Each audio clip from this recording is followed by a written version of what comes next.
Hello and welcome to the ABC podcast. This is episode 20. I am your host Alex and I am joined once again by Brandon Peter Parker. Hey. Your friendly neighborhood Brandon. Anyway, I guess we don't have anything witty to say, so we can move on. So we've got a mostly normal show for you today.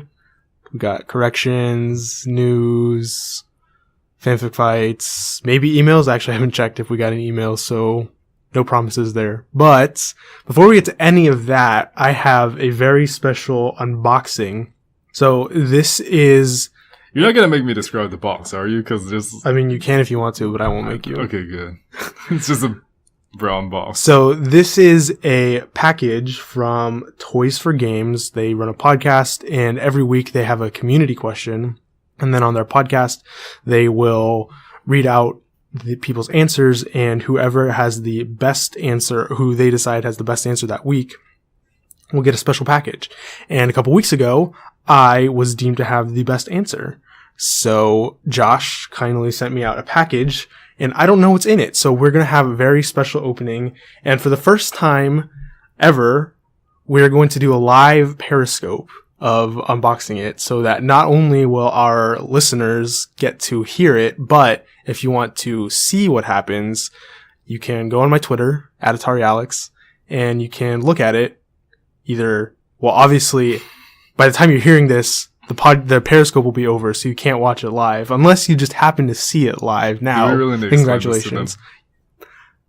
Probably not. Anyway. Right now we have like 7 people. Oh, really? Yeah. Why did you tell me? It just bumped up, right? In 1 second. Okay, hi everyone. Toys for Games cast. Okay. Hello. Hi everyone. Okay, so we've got Josh's mystery package. So we're opening it. Well, I'm opening it. Brandon's holding the phone. Hold the phone. I hate you. No, see, it just bumped it to 16. Toys for Game cast says, I forgot what I sent. This is exciting. Oh, now because of Walking Dead, every time I see one of those knives, I just picture you like gonna stab a walker in the face. So, if you guys can't tell, we are currently recording our podcast, and so if you want to hear later on and not just watch me open this awkwardly, you can check out our podcast called the ABC Podcast. The links are in my bio for my Twitter. And yeah, anyway, so Josh sent me this. I'm fully expecting some sort of troll on his part, just because that's how our relationship is. But we'll see. We'll see. So we've got some lovely air bags. That's very important. I would hate to get damaged merchandise. So the first thing is... Maybe that is the merchandise. So the first thing is some Marvel Mystery Tsum Tsum packs, which were opened. So they're not really a mystery.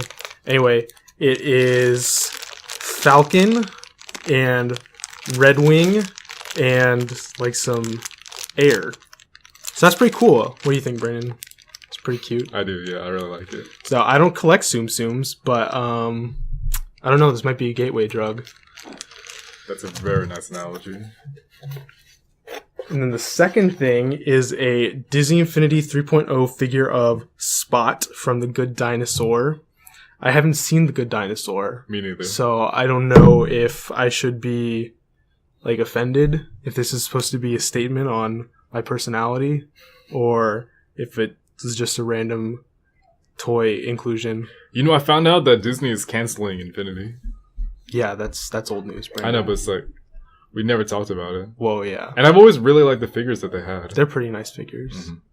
This is my second Disney Infinity figure. I have a Hulkbuster toy figure because, I mean, it's just really awesome. I couldn't pass it up. I bought it from Best Buy for like $8. That's a heck of a deal. So, last thing in the box is an envelope with a giant question mark on it. What are you doing? I don't know. Trying to be like Vanna White. Pose for me? No. This is a very well sealed envelope. Ooh. Okay, so we've got a couple more things in here. So first one is a pin. The Toys for Games Collectors June 2016 pin.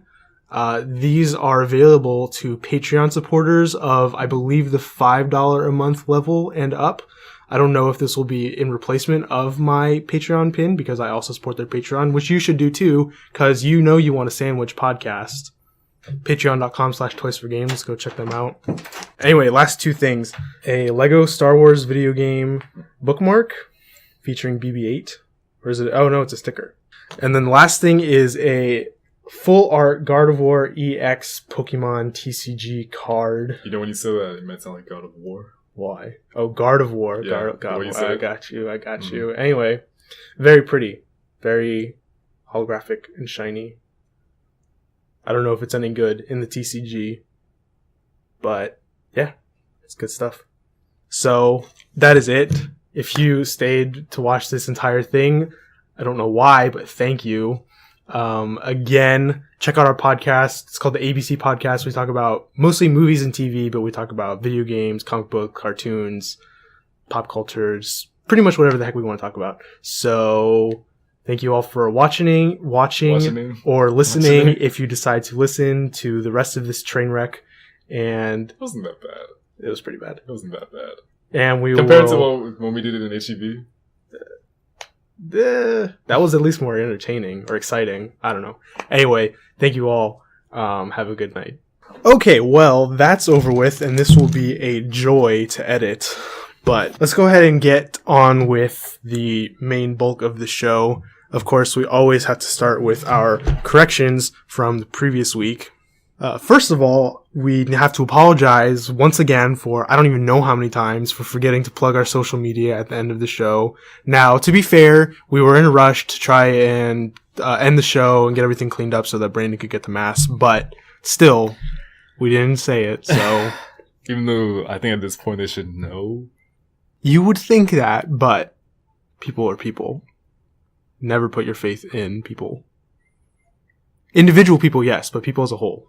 It's a bad idea. Anyway. That's a really negative commentary. Well, I said it, so... I'm not disagreeing. I'm just saying it's a very negative way of thinking.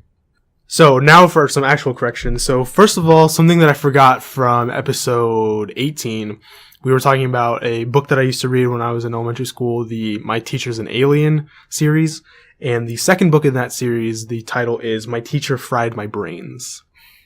I think I said, like, my teacher scrambled my brains, or my teacher fried my brain, whatever. Anyway, so the reason in addition to reading the books, there was also a PC game that I had a demo of, and so I watched a YouTube playthrough of said game, and the way it works is, so one of your teachers at your school is an alien, go figure, and you have 1 week to find out who it is, which teacher is the alien, and then stop said alien from their kidnapping kids to bring back to their home planet for some reason. And you start off at the beginning of the school week. So Monday morning, you find this book in the hallway and you open it, and it's like a communication device with the alien homeworld. And so then you find out your teacher's an alien and you gotta stop them. So you have from Monday morning to the end of school on Friday to figure out and stop them. And it's this really weird game with like a lot of obtuse puzzles, and it's like a point and click adventure basically, but there's 3 different characters you can play as, and if you play as one of them at the end, so there's different endings for the game depending on which character you play as. And if you play as one character at the end, it goes into this first person shooter mode. It's bizarre. But anyway, yeah, so that's My Teacher's an Alien. Moving on. So we opened the Star Wars Smuggler's Bounty box last week, themed after Jabba's palace, and the guy on the patch, he is the guard. Well, he's a guard in Jabba's palace, and he is of the Gamorrean race, which on Wikipedia has a super long article. So I guess there's a lot of backstory in the extended universe on them. You gotta love the extended universe for that. Do you, though? I do, actually. What do you know about the Gamorreans? Besides that, they're almost constantly used for, like, bodyguards and... That they look like pigs? That too. Nothing else? I mean, I do have a life outside of this podcast. Oh, okay. Sensing some hostility? It's not a very, active one or even that big, but it's still a small life. Kind of. Anyway, so this particular Gamorrean guard does not have a name as far as I could tell. Most of them don't. Yeah. Yeah. He's Anyway. like Gamorrean guard number 2. Yeah, basically. Yeah. So next thing is we were talking about the Drogon Pop Vinyl Hot Topic exclusive, and I was talking about how they weren't in the 2 Hot Topic stores that I went to the week before, that I didn't see them in stock, and so I was telling Brandon he could buy them off of eBay, and then he made this comment offhand that I didn't really process at the time, and when I was listening back to it, I was like, what the heck is he talking about? He said something about, if Optimus Prime can use eBay, then so can I. Can you please explain what that means? Do you remember the first Transformer movie? Barely. So, in the movie, Shia LaBeouf's character, Sam Witwicky, he puts on his grandfather or great-grandfather's glasses on eBay to sell because he wants to buy a car. And encrypted in the glasses is this map to the Allspark, because years ago when Megatron fell into Earth, he was chasing after the Allspark and he crash landed on Earth because reasons. And when Sam's, let's just call him his great-grandfather, he found Megatron. He accidentally activated Megatron's navigation coordinates, and the blinding light that came from Megatron's eyes seared and caused him to go blind. And it was, the coordinates were seared into the glasses. So that is super lame. Hey, I'm just saying. The Decepticons want the glasses to find the Allspark and Megatron, because they were both found together. And the Autobots wanted to find the Allspark. Naturally. And, so when Sam goes, how do you know about my grandfather's glasses? Optimus is like, eBay. I was like, wow. A lot of promotion, sponsors. Alrighty then. Yeah. So actually, I'm telling you, this is a real thing. I believe you. So we actually have to take a break from the corrections because I totally forgot that we have to do the ABCs of Geekdom segment. Okay. So this week is all over the place today. Yeah, I know. It's a Friday.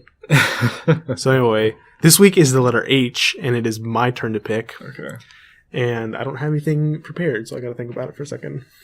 So this week, for the letter H, I have chosen Hodor. Hodor? Hodor. Hodor? Hodor. So Hodor is a large man. He's from Game of Thrones, and there's really no way to talk about Hodor without doing spoilers. Yeah. So if you're not caught up on Game of Thrones, just pause now.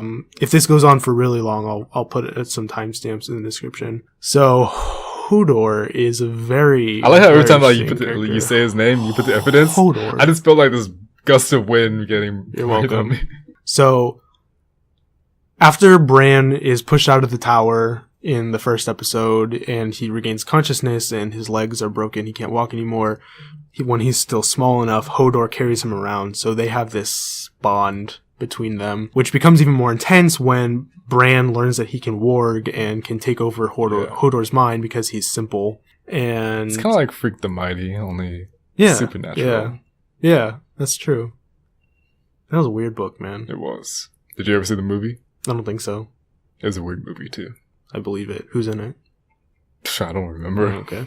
So anyway, I guess we can just skip to the end. So in season 6, there's an episode called Hold the Door, which, even though it wasn't explicitly spoiled for me, people talked about so much. They're like, oh, it's so heartbreaking, and you're never gonna believe what happens on Game of Thrones, because I don't have HBO, and I don't have an HBO Go password, so you have to wait for maybe a little bit after the episode. Yeah, no, I mean usually I can find it the day afterwards, but that's if I have time. Usually it just depends on when I get to watch it. So I didn't get to watch it until the Wednesday or Thursday after it had premiered. So by the time it happened, I kind of figured out what was going to happen. But also because all of our friends always post on social media about this. That one time, I'm not gonna say what, but with The Walking Dead, when a certain somebody died, everybody I knew just posted about it. At that time I wasn't watching The Walking Dead, so it's just, I don't know, it's just a thing now where something happens and people have to go to social media to talk about it. So inadvertently it spoils it for the rest of us. Yeah. Back to Hodor. That's probably a conversation for a different time. Back to Hodor. Yeah, so Hodor it's funny because we're complaining about people spoiling it, but we're about to spoil Yeah. it. But at least we gave people fair warning. So, Hodor. So, Bran is using his powers stupidly, and he goes back in the past, and the Night King grabs him, and then he is able to enter the lair of the Three-Eyed Raven. And so, basically, everybody except for Bran and Mira die. So that means the Three-Eyed Raven dies, all of the children, or children of the Forest. Yeah, they die. Summer dies, which was stupid. People got so worked up about Hodor. Maybe not for the emotional impact, but probably because of the whole like time travel implication thing, maybe. But yeah, no one like said anything about Summer dying. Yeah. To me, it was just like, great, another one of the direwolves are gone. They're all gone now, except for Ghost. Yeah, except for Ghost. Yeah. Ghost and and technically Nymeria is still alive, but I don't think she'll come back. It would be awesome if she did. But anyway, so they're running down this hallway. The Whites are all coming after them. Just this horde of undead creatures, and Mira is I guess Hodor is dragging Bran as fast as he can, but anyway. So Bran's mind is back in the past in Winterfell, and he basically takes over Hodor's mind, and he tells him to hold the door, and hold the door continuously gets shortened until it just becomes Hodor, and that's how we find out the origin of Hodor's. It's not really his name. Did we ever say his name? Yeah, they do. I don't remember what it is though. Oh yeah, Willis. That's his name. And yeah, it was just really.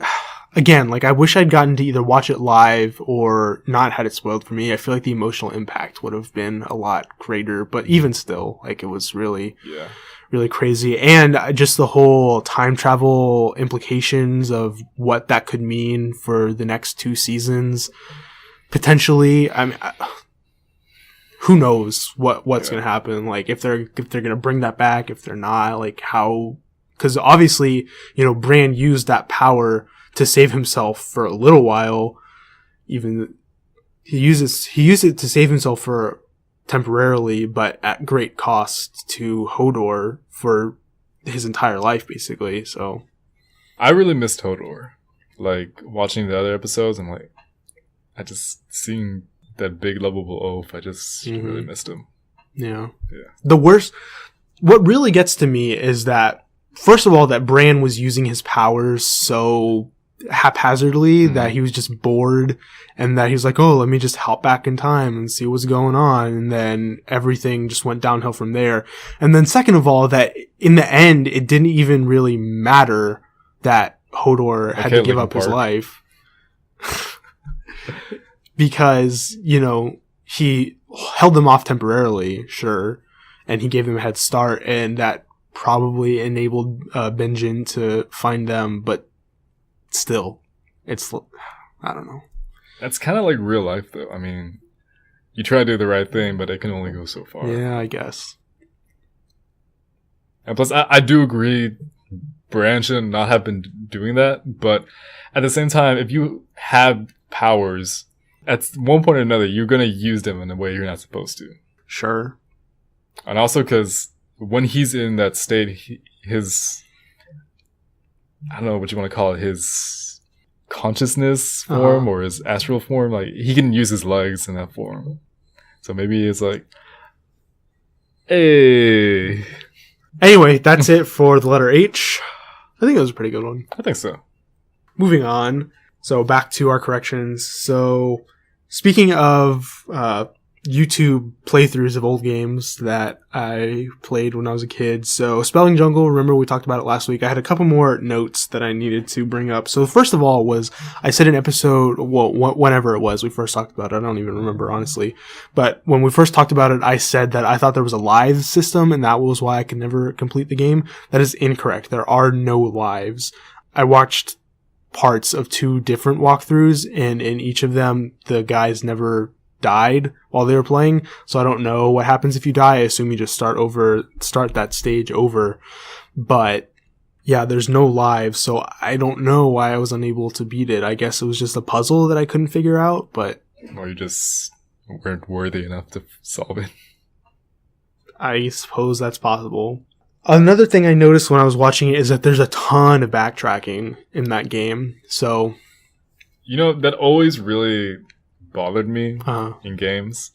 I get why you have to do it, but sometimes it just annoyed the crap out of me. Right. So when you get into each stage, you'll float on your raft up to a little river. And more often than not, the river is like in the middle of the stage. So there's, land on your left and on your right. And so you can collect these little bridges to be able to cross the river. But a lot of the times it's like, so let's say you're spelling the word happy. So there'll be like an H on the left side and then the A on the right side and then the 2 P's on the left side and then the Y on the right side, just, as a random example. And so once you've like figured out how to get the bridge, which is typically the hard part, like it's not like they hide the letters or anything, like they're all in plain sight. You just have to figure out how to get there in the proper order. So once you figure out how to get the bridge and you lay it across the river, you're really just going back and forth to each side to collect the letters. And it's just, I'm sure it's boring to play, but it's also super boring just for me sitting there watching it. Yeah.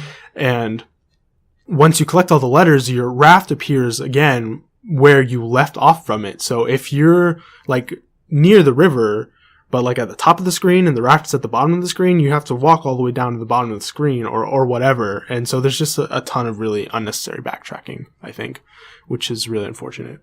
Next thing is the old man, the elder, who's guiding you through your little adventure. His name is Yobi. I was reading the Wikipedia article, and there's some weird thing about how the name of the game got changed, like, in the middle of development.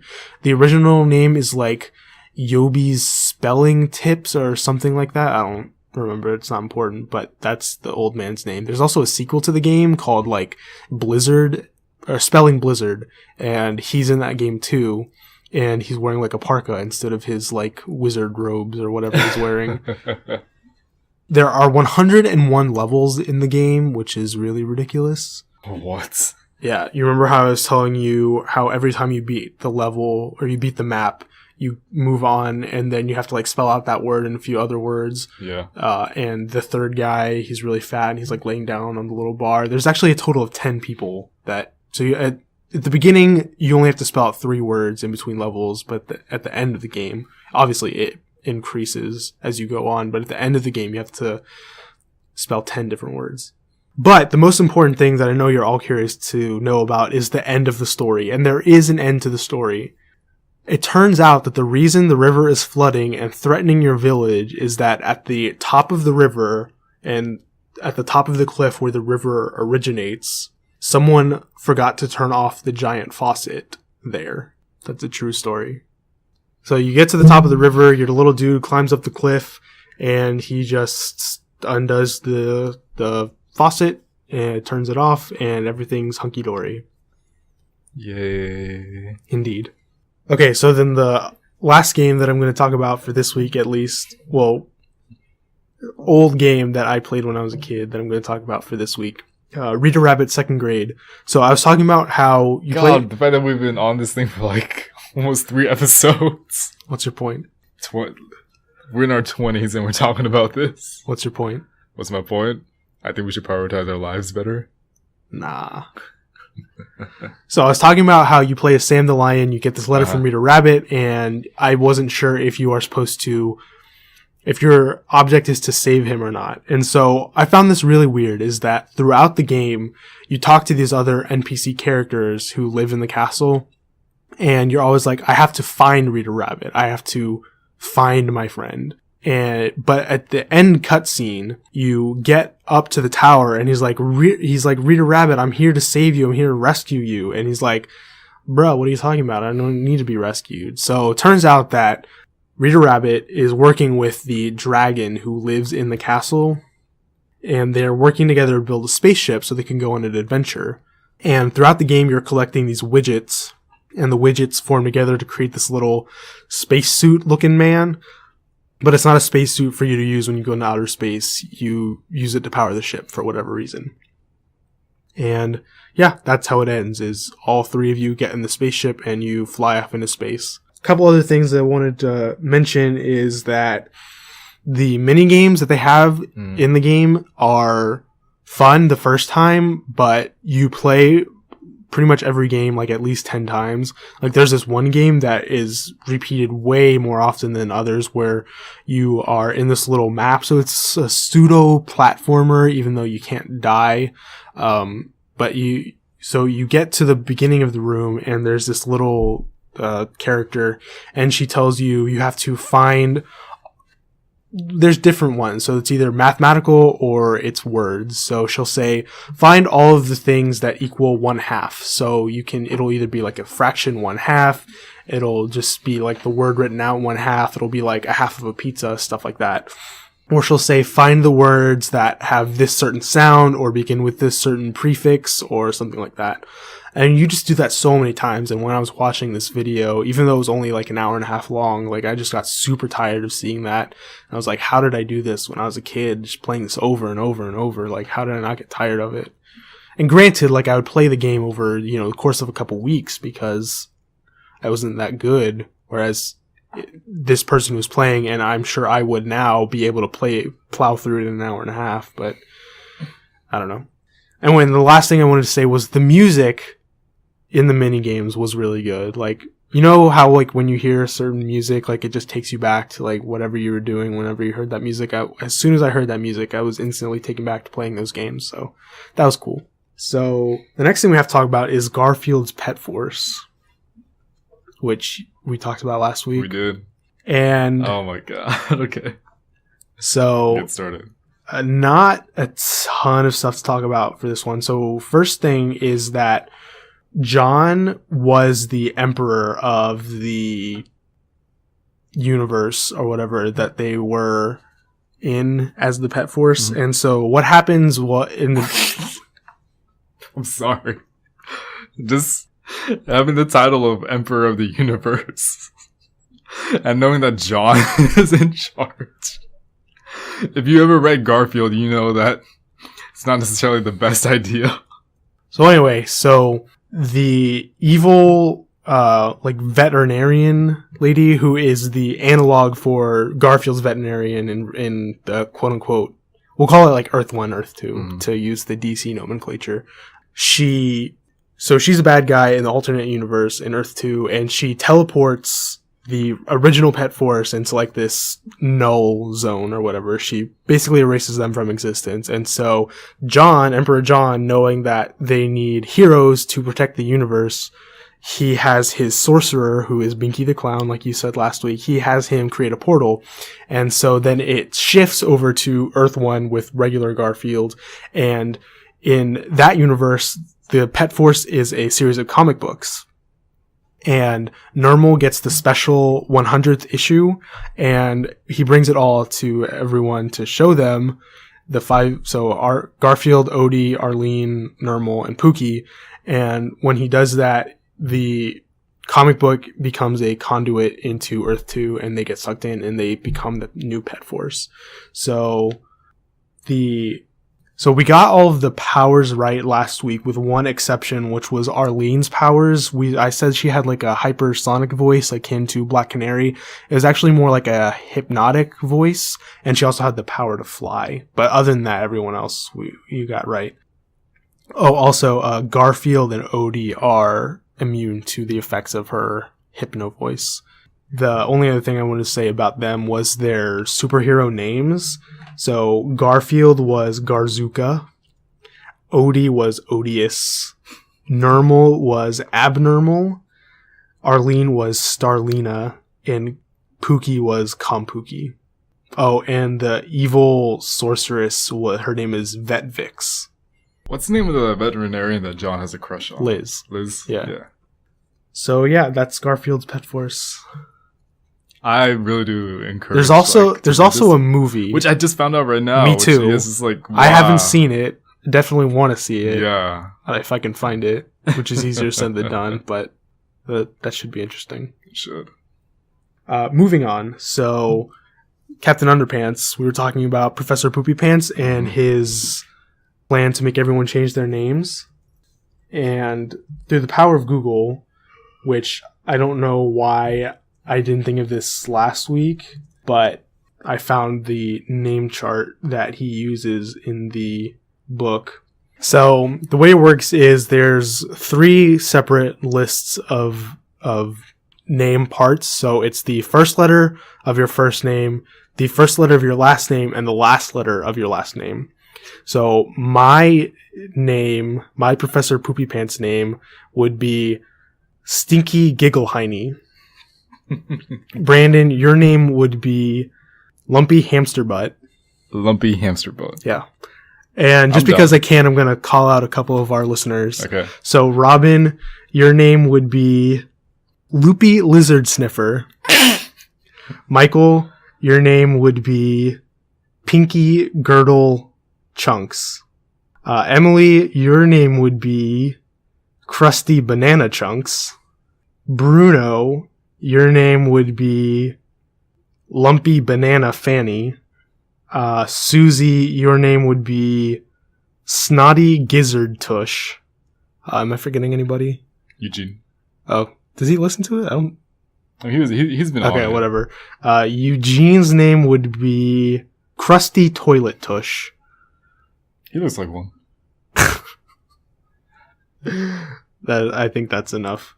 Let's do Kevin. Okay, sure. Kevin. It's actually today. It's his birthday. Oh, really? Yeah. Really? Yeah. Interesting.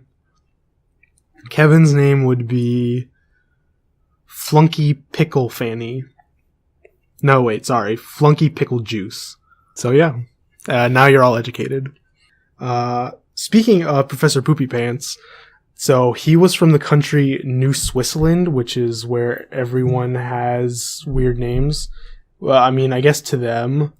To them, it's normal. Yeah, exactly. Anyway, but the mayor of New Switzerland, his name was the Honorable Chuckles Jingleberry McMonkeyburger Jr. Or sorry, he's the president. Not mayor. I don't know why I thought mayor. Yeah. So, okay, and then last Captain Underpants thing. We were talking about the Captain Underpants movie and the voice actors, and Harold is going to be voiced by Thomas Middleditch. Okay. I said Middleitch last week, but he deserves more respect than that, so. You're so sweet. I know. Consider it. Moving on. The Justice League cartoon. One thing I forgot to talk about last week is that The Flash, Wally West, who was the main focal point of our discussion, sort of, he was voiced by an actor named Michael Rosenbaum. That's right.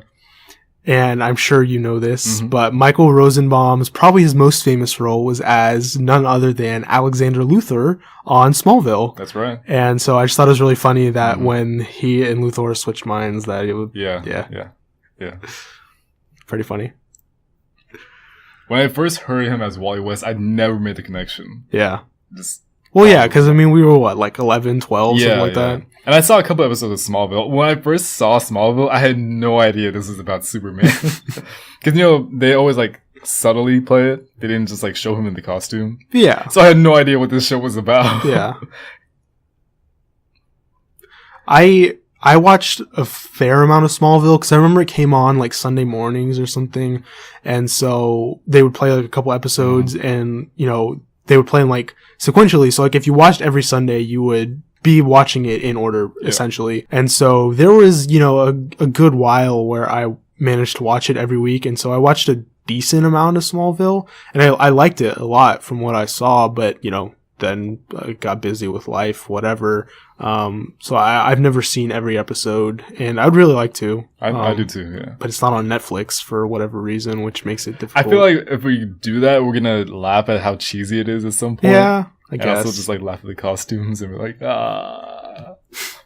Anyway, let's move on. Or actually, sorry, not move on. So more Justice League stuff. So I said that in Justice League, at the end of the series, Hawkgirl resigns her commission from the Justice League.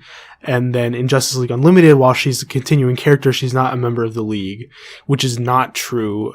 Somewhere, at some point in the first season of the Justice League Unlimited, she becomes a part of the League again. Oh, you're right. Because I remember her and Flash going on a mission, but it was with extra superheroes. Yeah. And I just didn't remember that. Yeah. Good Good call, Alex. But Good fortunately, she loses that weird mask. Really? You don't like the mask? No, I don't like it. Why? Just... What? I don't know. Anyway, also, we were talking about Gorilla Grodd, and Brandon was wondering if in the TV show The Flash on the CW, if they had ever called Grodd a damn dirty ape.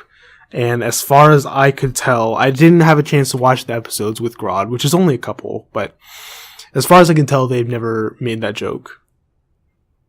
But you think they would?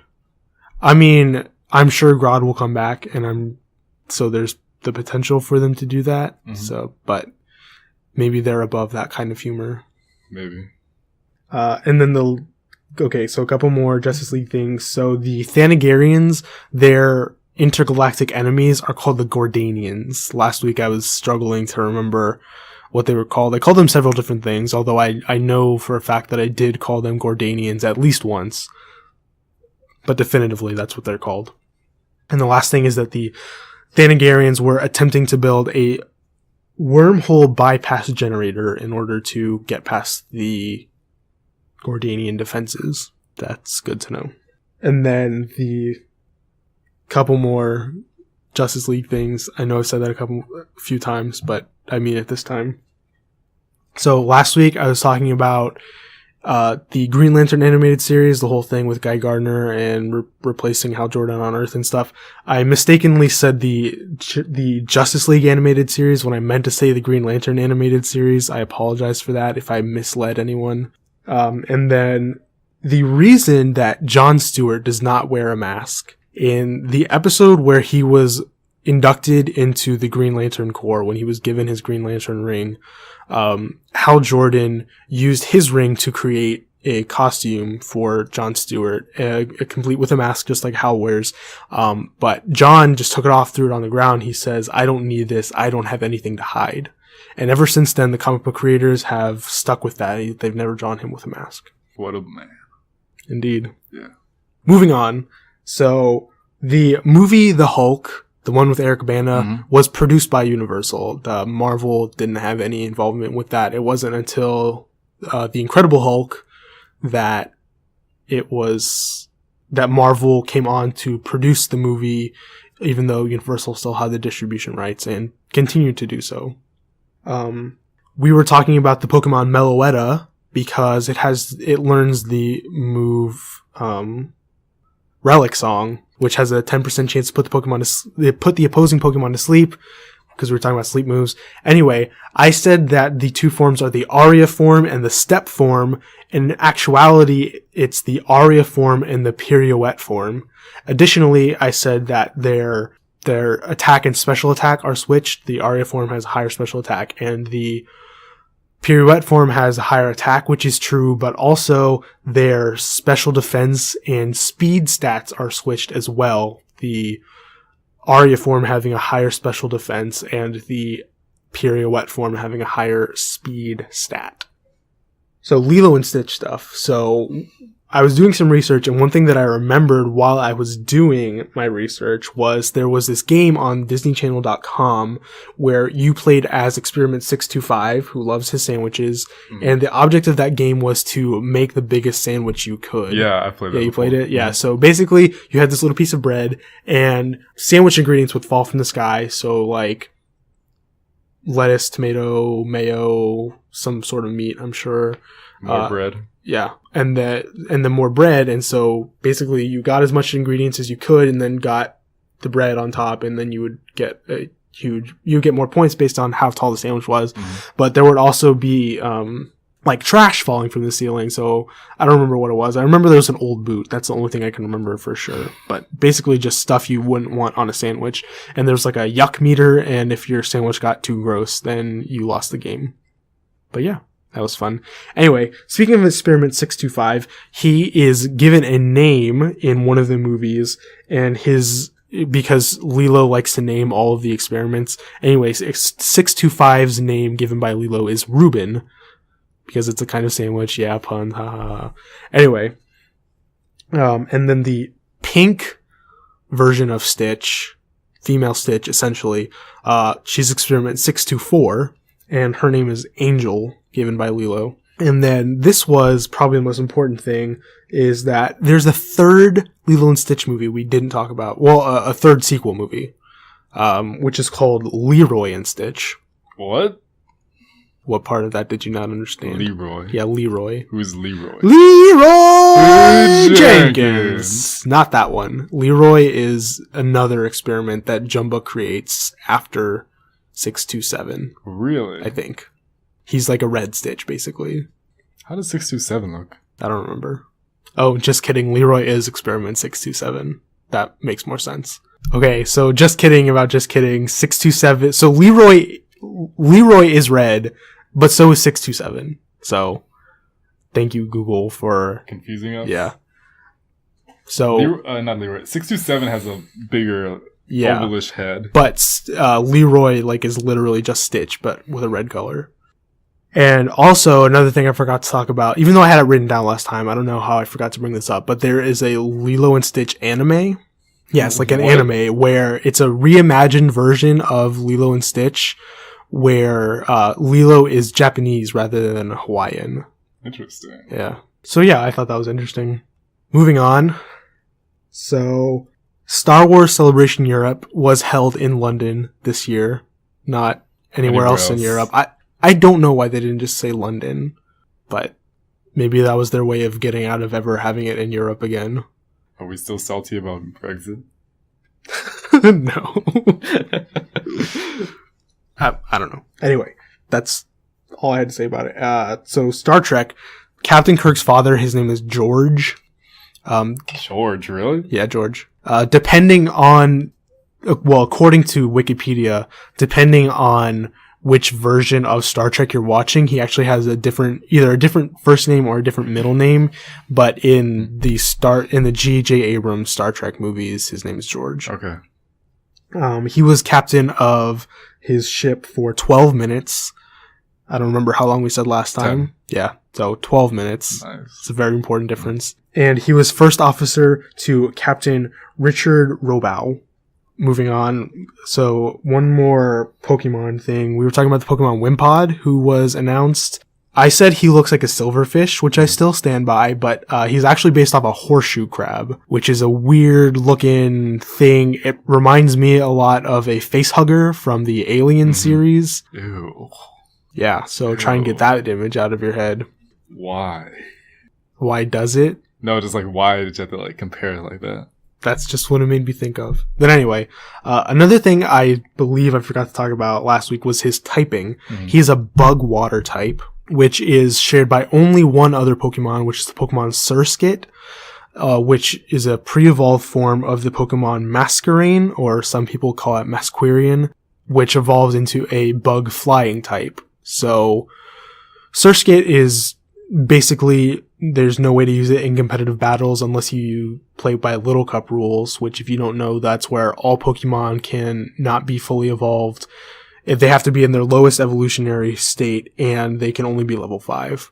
So other than that, Surskit gets no competitive play. So if Wimpod doesn't evolve, or if it evolves into something it keeps its typing, then we will actually get something that is used in some sort of competitive sense besides, that is bug water typing. So that's maybe not very interesting, but it's noteworthy, I guess.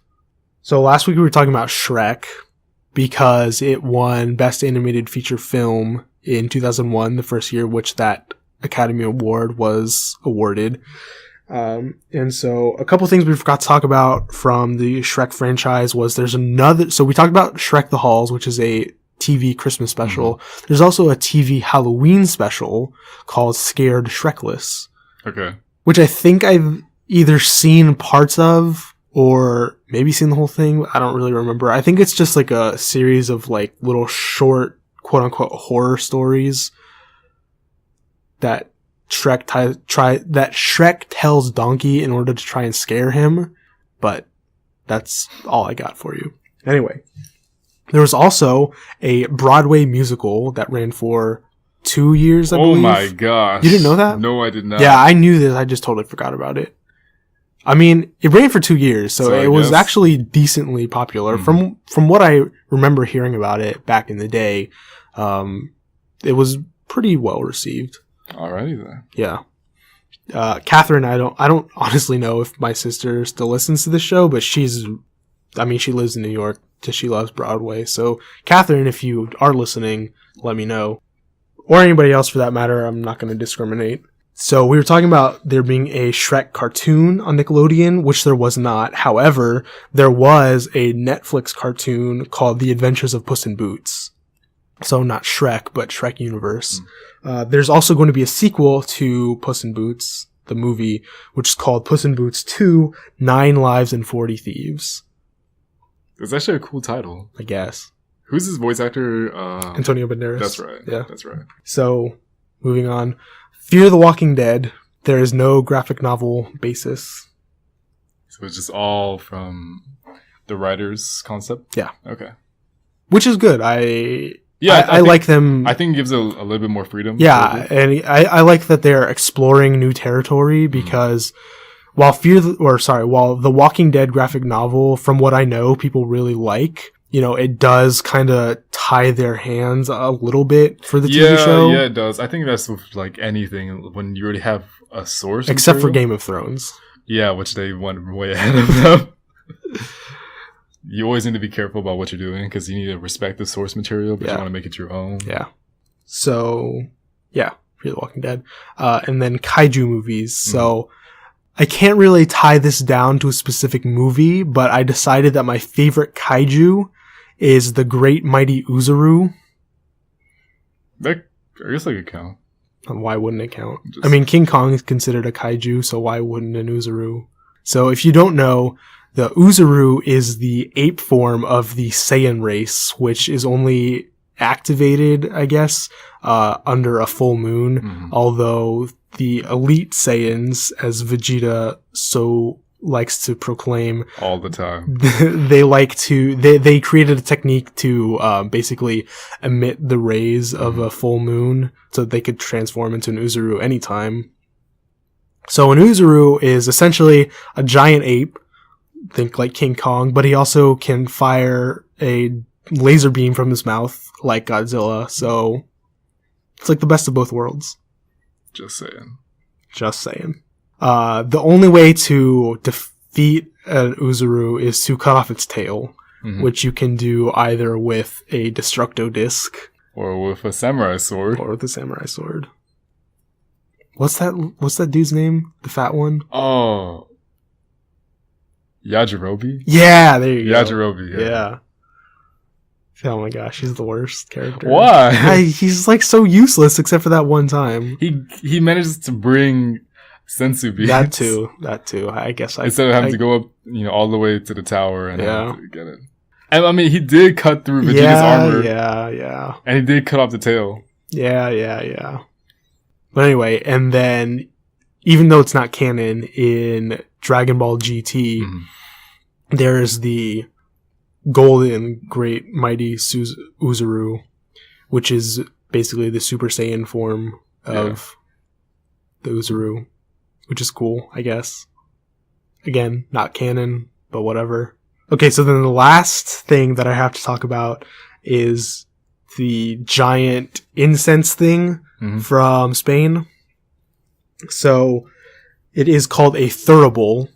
A thurible is a type of censer a censer just holds incense. A thurible is the specific type of censer used in the Roman Catholic Church. The one in the Cathedral of St. James has a name. It's called the Botafumeiro, which means smoke expeller in Galician, and Galician is the regional dialect of northwestern Spain and northern Portugal. So yeah. If you really want to know what it looks like and you couldn't find it by Googling Cathedral of St. James incense holder, now you know what it's called. Anywho, that's all of our corrections. So we're going to go ahead and take a break because of all the stuff that's going to get cut out of this. I don't know how long this first segment is going to be, but whatever. We're going to take a break anyway. So enjoy the music that I play, and we will be right back.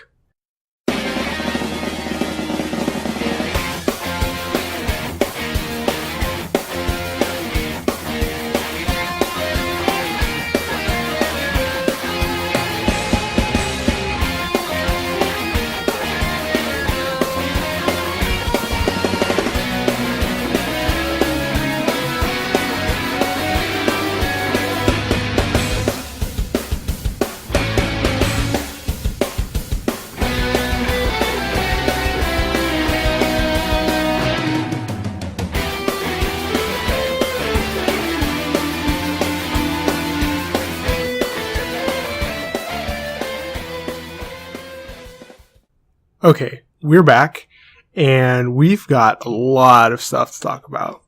It's like the people at San Diego Comic-Con were like, hey, Alex and Brandon, you guys don't have enough trailers to talk about? Here, have all of the trailers. And I also remember a couple episodes ago we were complaining about, like, wow, we don't have any more trailers. We don't have any more trailers. Now look, literally, like, when we were recording last week, basically, they just heard us and just dropped all the trailers while we were recording. I was looking at my phone and I'm just telling Alex, oh my gosh, this came out. And we were already pressed for time during that time, so it just all piled on. Yep.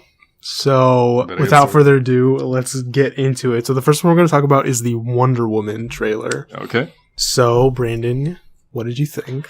I actually decently enjoyed it. I thought it was not bad at all. I'm not entirely sure where the direction they're going with Wonder Woman, but from what I saw in the trailer, I'm interested into it. I would definitely go watch this movie in theaters.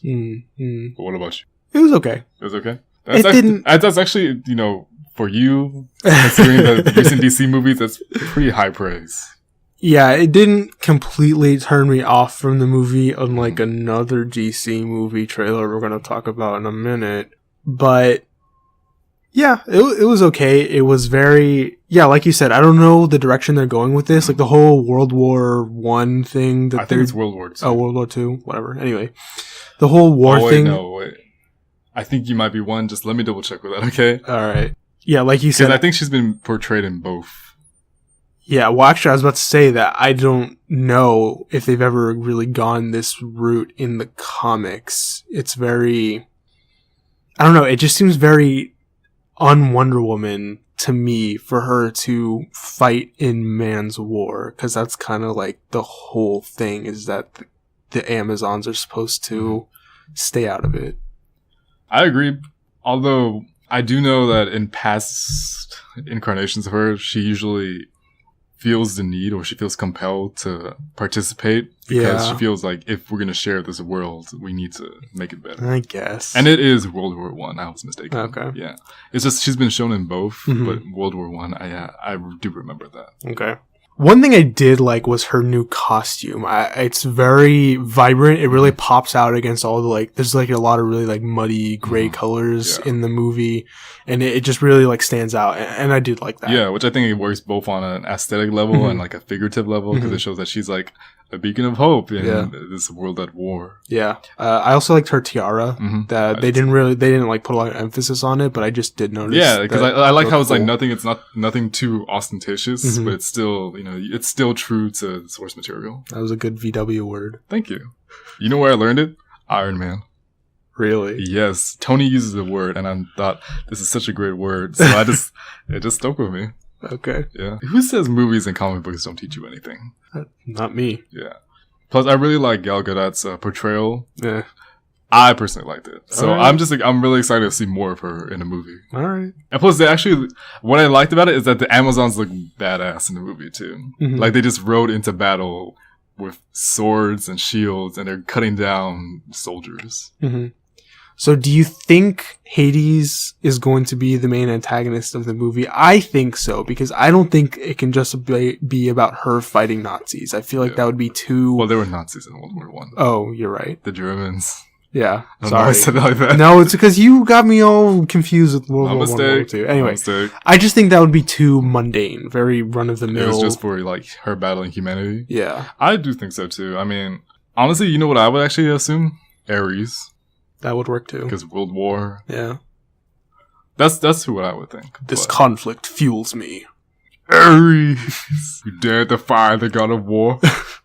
I don't know, but I'm actually excited to see this movie. I'm sorry, just whenever a chance comes up to quote God of War, you have to go take for it. Especially also have this really bad thing where once I get there are several moments in a week where I'll get really into my groove about watching something, whether it be like a video game playthrough or a movie or a show, and I'll just start quoting a lot. Like recently, it's been Meryl from The Walking Dead. So every time Meryl? I said Meryl. I said Meryl, like the Pokemon. That's a Pokemon? Yeah, Meryl. Anyways. Peekaboo? Going over my head, man. Whatever. Anyways, whenever I see something, I'll keep going like, well. And everybody's just looking at me, why do you have a southern accent all of a sudden? Anyways. Back to Wonder Woman. I'm genuinely excited. I want to see where they go. How do you feel about Chris Pine's character? He's fine, I think. Yeah, same. Yeah, nothing extraordinary. He's fine. He's just basically Captain Kirk in the early 1900s. Yeah, basically. Just with a gun instead of a phaser. Yep. And a airplane instead of the Enterprise. Yep. And a secretary instead of Spock. Mm-hmm. Does that mean Spock is his slave? I mean, I guess it depends on how you look at it. Yeah. Okay, moving on. Which one do you want to talk about next?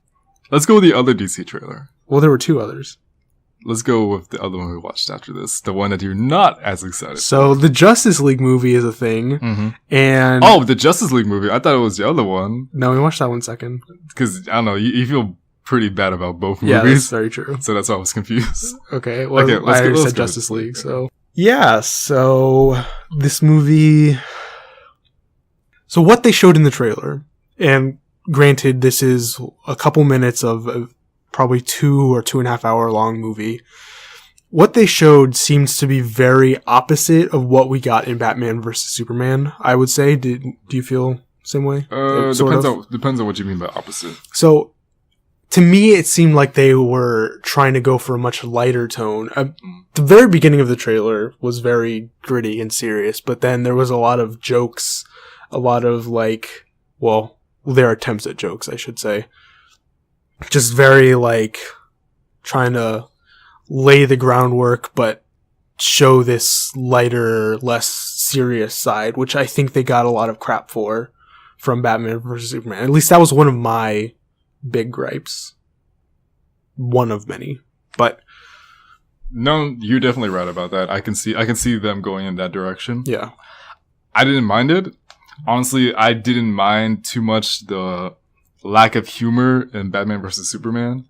I think it could have worked with that, but, seeing this trailer, I can definitely see that they're putting a little bit more effort into that. I really hope they're not going to make that a really main focus, because I feel that would take away a lot from what DC's been trying to do. So, for me, it was fine. I have a more positive outlook with the DC movies, and I also really liked this trailer. Okay, so let's break it down bit by bit here. Break it down. So it starts off with Bruce Wayne in a sea shanty bar kind of place. Yeah. He says he's looking for a metahuman, essentially someone to help him fight against this impending threat, which of course we know to be Steppenwolf. And he's looking for Aquaman. Yeah, basically. He makes hint about this the guy, King's Tide. Something. Yeah, who comes on the King's Tide, who brings fish with him whenever the town gets hungry in the winter. And then Jason Momoa turns around. I was gonna say Khal Drogo turns around, and he's all like, And okay, would you rather it be the Aquaman from The Brave and the Bold? Absolutely. In this movie? Yes. Everybody's like that, and he's like, ha, Batman. Yeah, that would be awesome. Okay, so Aquaman, what do you think about him?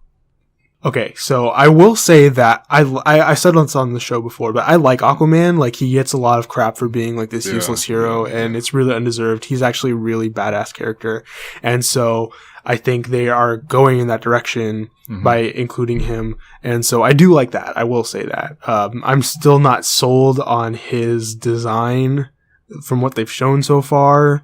I still think he looks very dirty and unkempt, which is not entirely untrue to some versions of Aquaman.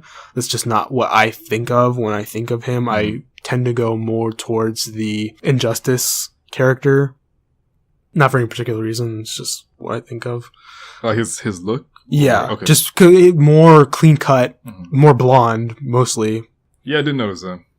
But, yeah. Other than that, they didn't really show him doing much of anything other than holding Bruce up against the wall just to show off how strong he is, and against the waves to show how strong he is, I guess. What about you? I liked him. There wasn't really much to go off of, but I like how he seems to be the more difficult and stubborn member to try and get into it. I guess. Well, I mean, it makes sense with his character because he was pretty much told not to trust surface dwellers, even though he's part human, which is sometimes contradictory. I don't know. Sometimes, like, whenever they portray Aquaman, he kind of goes back and forth. Yeah. Either he's more willing to work with people on the surface, or he's more cautious. Well, but I mean, in the end, he always ends up helping humans because he does the right thing. Yeah. But as far as him being the most difficult, like what they showed of Cyborg, which was very brief, especially compared to the other characters, Cyborg didn't seem to be all too happy to be there. Which, I mean, I don't mind at all. It makes sense. I mean, if you're being called together with a team, nobody really wants to be there. Like, look at the Avengers. Yeah. I guess. They were great, but none of them initially wanted to be there. Yeah. Sure. But I don't know. Yeah. It took 2 Avengers movies, and even then it didn't work out because they ended up fighting each other in Civil War. Did you like... Okay, let's move on to the next character. Did you like Cyborg? I mean... From, like, the brief moment they showed. So when I think of Cyborg, and I'm sure you're going to feel the same way, but I just can't help but think of Teen Titans, where he's, like, super goofy. And, like, really, like, positive and energetic. Yeah, and trying to eat everything all the time. Yeah. That's actually one of my favorite episodes, when he tries to eat Robin. And this is, like, total the opposite, where he's, like, super moody. I've actually, like, been really surprised, because with the New 52, he became a member of the Justice League, which was totally just... It was a change for me, because he's always been a member of the Teen Titans. He helps out with the Justice League, but he's never been, like, a member. Yeah. So, I don't know if they did it before this, but when the New 52 came out, and he became a part of the Justice League, I was okay with it. I wasn't completely on board. And yeah, they really just changed his character. I mean, I knew he had some serious moments, but now he's not really a Teen Titan. He's just... I mean, it makes sense. They do touch on this in the Teen Titans cartoon a little bit, that how, you know, he was in this tragic accident and the only way that they were able to save his life was to make him part machine, and how obviously, like, that would mess anybody up, but he still manages to, like, overcome all of those bad things and still have a great attitude most of the time. But in this one, they're moving away from it. I think the word I'm looking for is much more mature. Like, even in, let's say, Injustice, like, he's much more mature compared to his Teen Titans rendition. But, like, you can still see he has a little bit of a playful attitude. Yeah, but I mean, in this one, it's just like, again, like, we saw all of 10 seconds. Yeah, yeah. So we can't, like, make too much of a judgment. But still, from what they showed, he just seems very, like, moody. I would say, actually, his character right here is pretty much like how he is in Justice League War and Justice League Throne of Atlantis. Okay. That's what I honestly feel like. Which isn't bad, it's not my favorite rendition of Cyborg. Yeah. But he's a good character in those movies. Yeah. And who else? The Flash. So, we got confirmation that it's Barry Allen, not any other incarnation of the Flash, which is important, I guess. It is. And he is the Joker of the group, I guess, which holds with the Justice League cartoon. But I don't know. I'm not sold. I don't blame you for that at all. I'm not 100% on there. If I had to give it a percentage, I'm probably like 80%, which is actually still pretty high. Because the way they portrayed him in the trailer is the really nerdy guy who talks in big words, and he's very eccentric. Antisocial. Yeah. Basically what I told Alex when I first watched this, it was like watching Sheldon from The Big Bang Theory. Because first off, Batman is sitting in his second favorite chair. He needs friends, and just like the way he was acting is just, And doesn't Sheldon wear the Flash t-shirt? Yeah. Yeah. So I just thought the dots connected. But I don't hate what I've seen so far. I'm alright with it. I can roll with it. One thing I did like was, so Batman throws his Batarang at the Flash, I guess as a test. It was, yeah. Well, I'll get to that in a second, but so Flash, obviously, Barry reacts, he kind of moves away, and he does this whole thing where he like stares at it, and then he stares back at Batman, and he stares back at it, and then he reaches out and grabs it, and then it moves back to normal speed. And I thought that was cool. It showed, I mean, if you know nothing about the Flash, the comics, it shows like he's fast, he's got incredible reflexes, and yeah, that was not only a good, just basic introduction to how his powers work, but also I just like the way it looked visually. One thing I did notice, which kind of threw me off, is the color of the lightning. Yeah. I'm so used to it being yellow, and this one they changed it to blue. Which I guess it just matched the color scheme, or just an artistic choice, which isn't a big deal. It's just something I'm just used to seeing whenever the Flash runs. It's red and yellow. Yeah. Now it's blue lightning. Well, even that there was lightning, period, because he generates lightning when he runs, but usually it's only when he's running really fast and usually for a long time. But this was just he was moving a few inches. And again, I think it's just maybe just a visual effect. Probably. Yeah. But then after it moves back to regular speed, Bruce Wayne goes, "So you're fast," as though he didn't know that already, which is dumb because he's the world's greatest detective, and he saw that stupid security camera video in Batman vs Superman, so he already knew he was fast. I don't know why I don't know why they had him say that, but I think it's just a dialogue thing. Whatever. Just to carry the conversation. It's lazy writing. Not necessarily. No, it's lazy writing. I don't think so. I do. I mean, you're wrong. Anybody else would say it. If any other character would have said that, would you have said Okay. If he had at least said, like, "So you are fast," but not like, "So you're fast," like, as though he didn't know that already. Do you know what I'm saying? I mean, no, I do see what you're saying. I don't agree with it, but, it's honestly, from what we've seen so far, it's not like it's going to destroy the world if we disagree.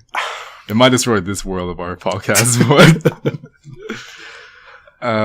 anything else from the trailer? So at the end, so I don't know if this was in the Comic-Con trailer or if this was just like art that the person who put the YouTube video together showed, but he had all of the characters there lined up. And so we saw Flash's costume, which looked really cool. I like the way that looked. I do too.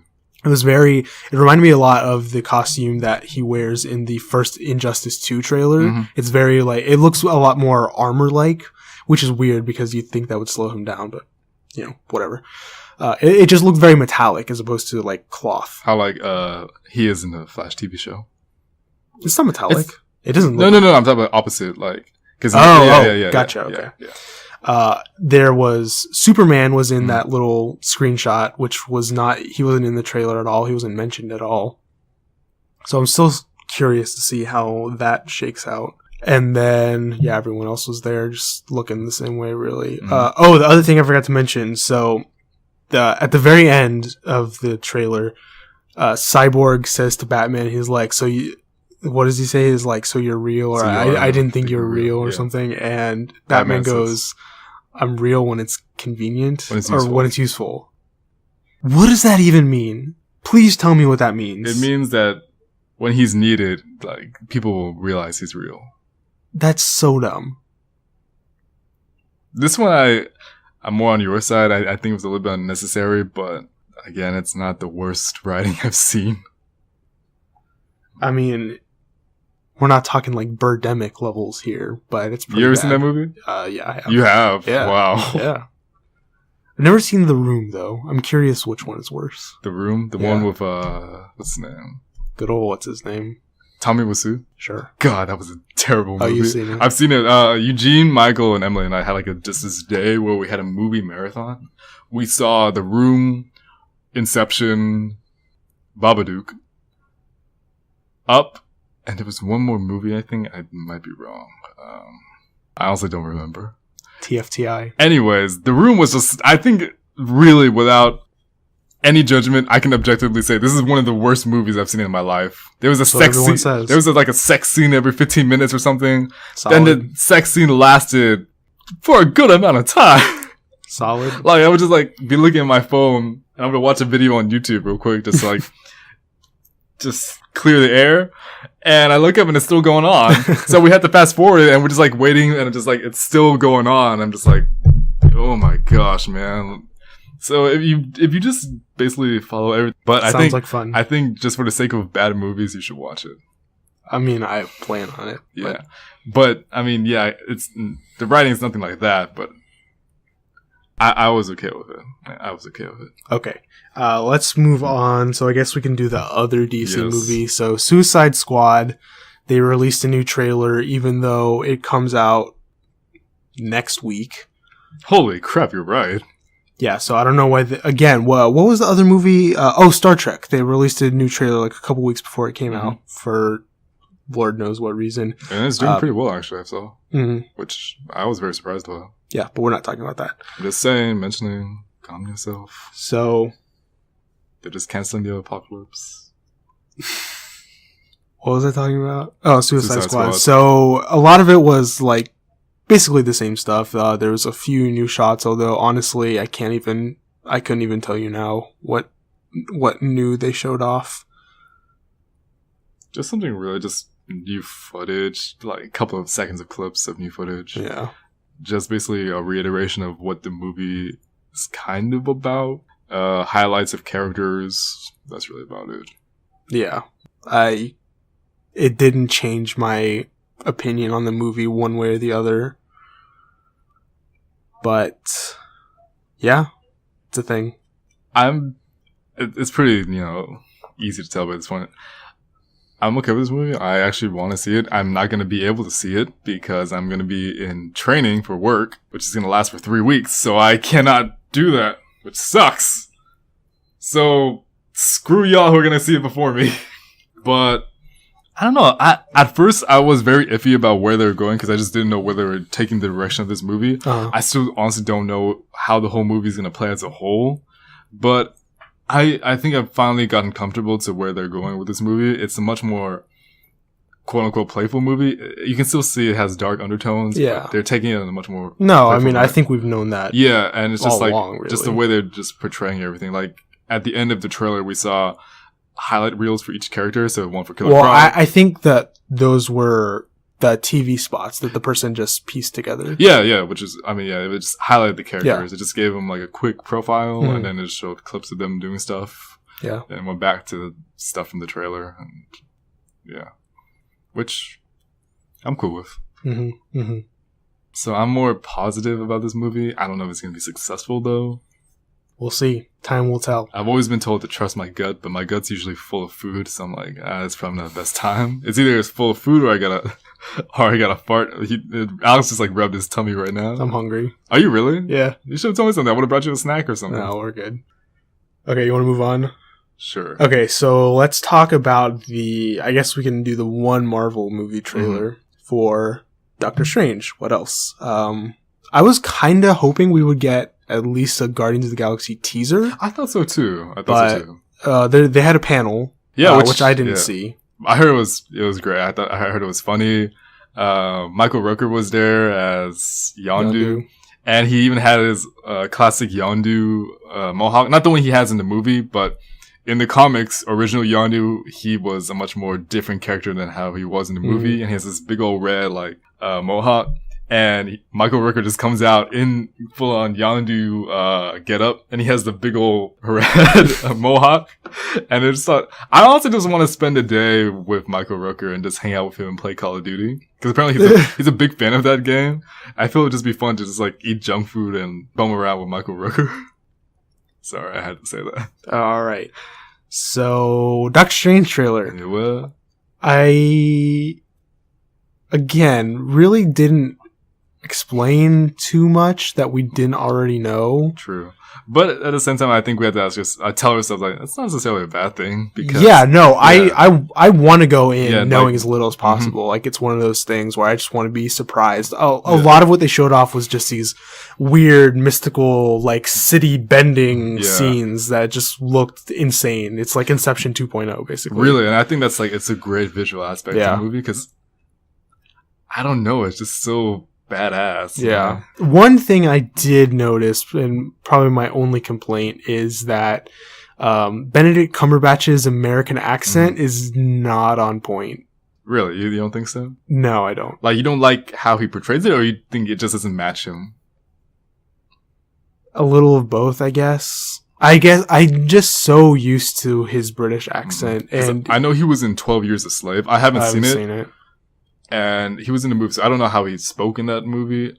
But yeah, I'm definitely with you. Like, I'm just so used to him speaking with his, and he has an awesome voice. Like, it's super distinct and everything. Yeah. But as an American accent, it's again, a little bit underwhelming. Yeah, he didn't have a whole lot of dialogue in the movie. Yeah. So it could, I don't know. One thing I've noticed is that he switches in both the trailers I've seen. He switches between his British accent and his American accent. So there are moments you can hear him where he speaks with the American accent, and moments where you can just hear that distinct British accent. Yeah. It's like just hearing Sherlock talk. I would have been okay if they just made him British, if he just spoke British with his regular voice. But I mean, in the end, even if his accent isn't bad, like, I don't think that by itself could ruin the movie for me. So, other than that, still really looking forward to it. Only a few months until it comes out. So, yeah, and I'm glad they're keeping up with the humor thing. It wasn't prevalent throughout the trailer, but prevalent.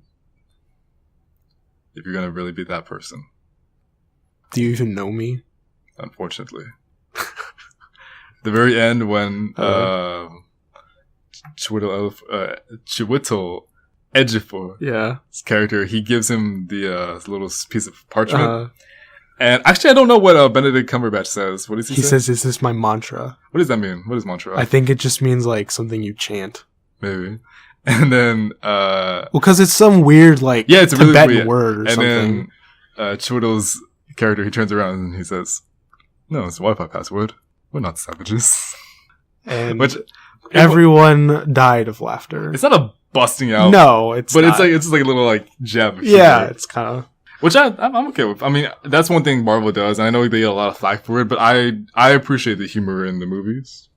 Oh no, I do too. Like, one of my favorite things about the Avengers is that everyone gets like their little moment to be funny. Like, like the Hulk with his puny god thing. Which you would never, when you wouldn't think the Hulk would be funny, but.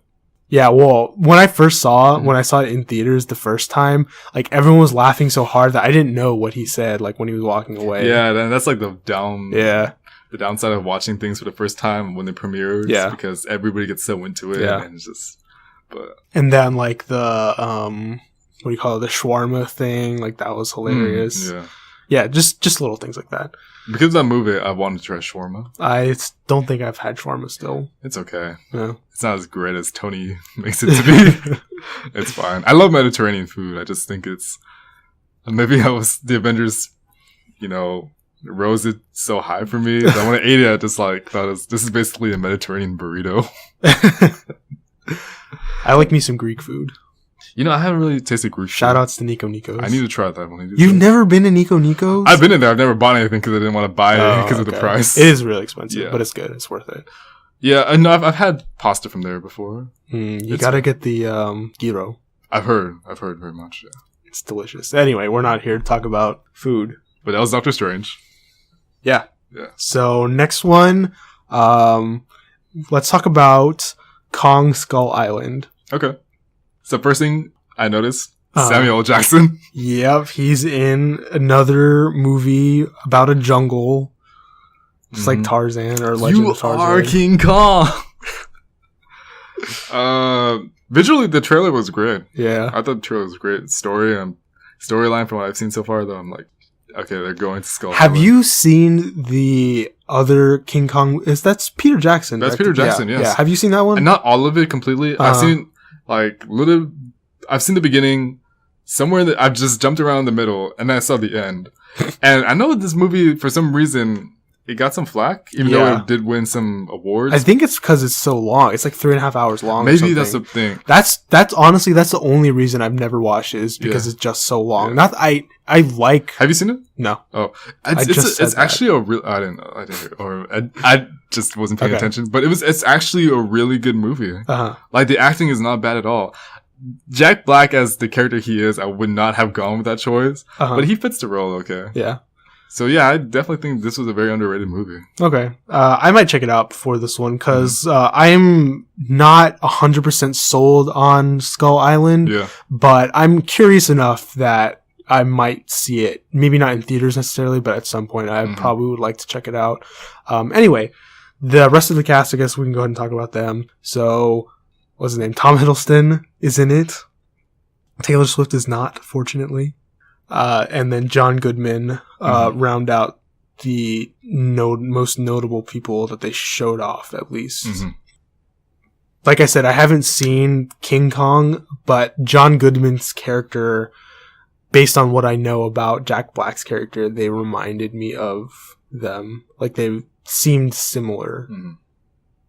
But anyway, what else to talk about? So there's that part where they show the giant bloody handprint, which was cool. The very end, King Kong rises up above the cliff to show how big he is, I guess. He seems pretty big, which is good. What? That was understatement much? Well, I don't know what else to say. Yeah, there's not really much else to talk about. I mean, it wasn't a lot. It just, in the beginning, it just showed a bunch of military buds being chummy, people flying helicopters. Yep. Then bad things happen. Yeah. And yeah, that's basically it. And Loki is behind all of it. I mean... Okay, so next trailer. So, we forgot about another DC movie. Dang it. Lego Batman trailer. Yeah, that's true. I'm super looking forward to this movie. I absolutely am too. I didn't know what they were going to do. And I don't say that in a bad way, I just didn't know what they were going to show in the trailer. Yeah. And I just found myself laughing a lot, and it was just really funny. Yeah, they didn't really show off much about the story. Yeah. We already knew Joker was going to be in it because of those leaked images.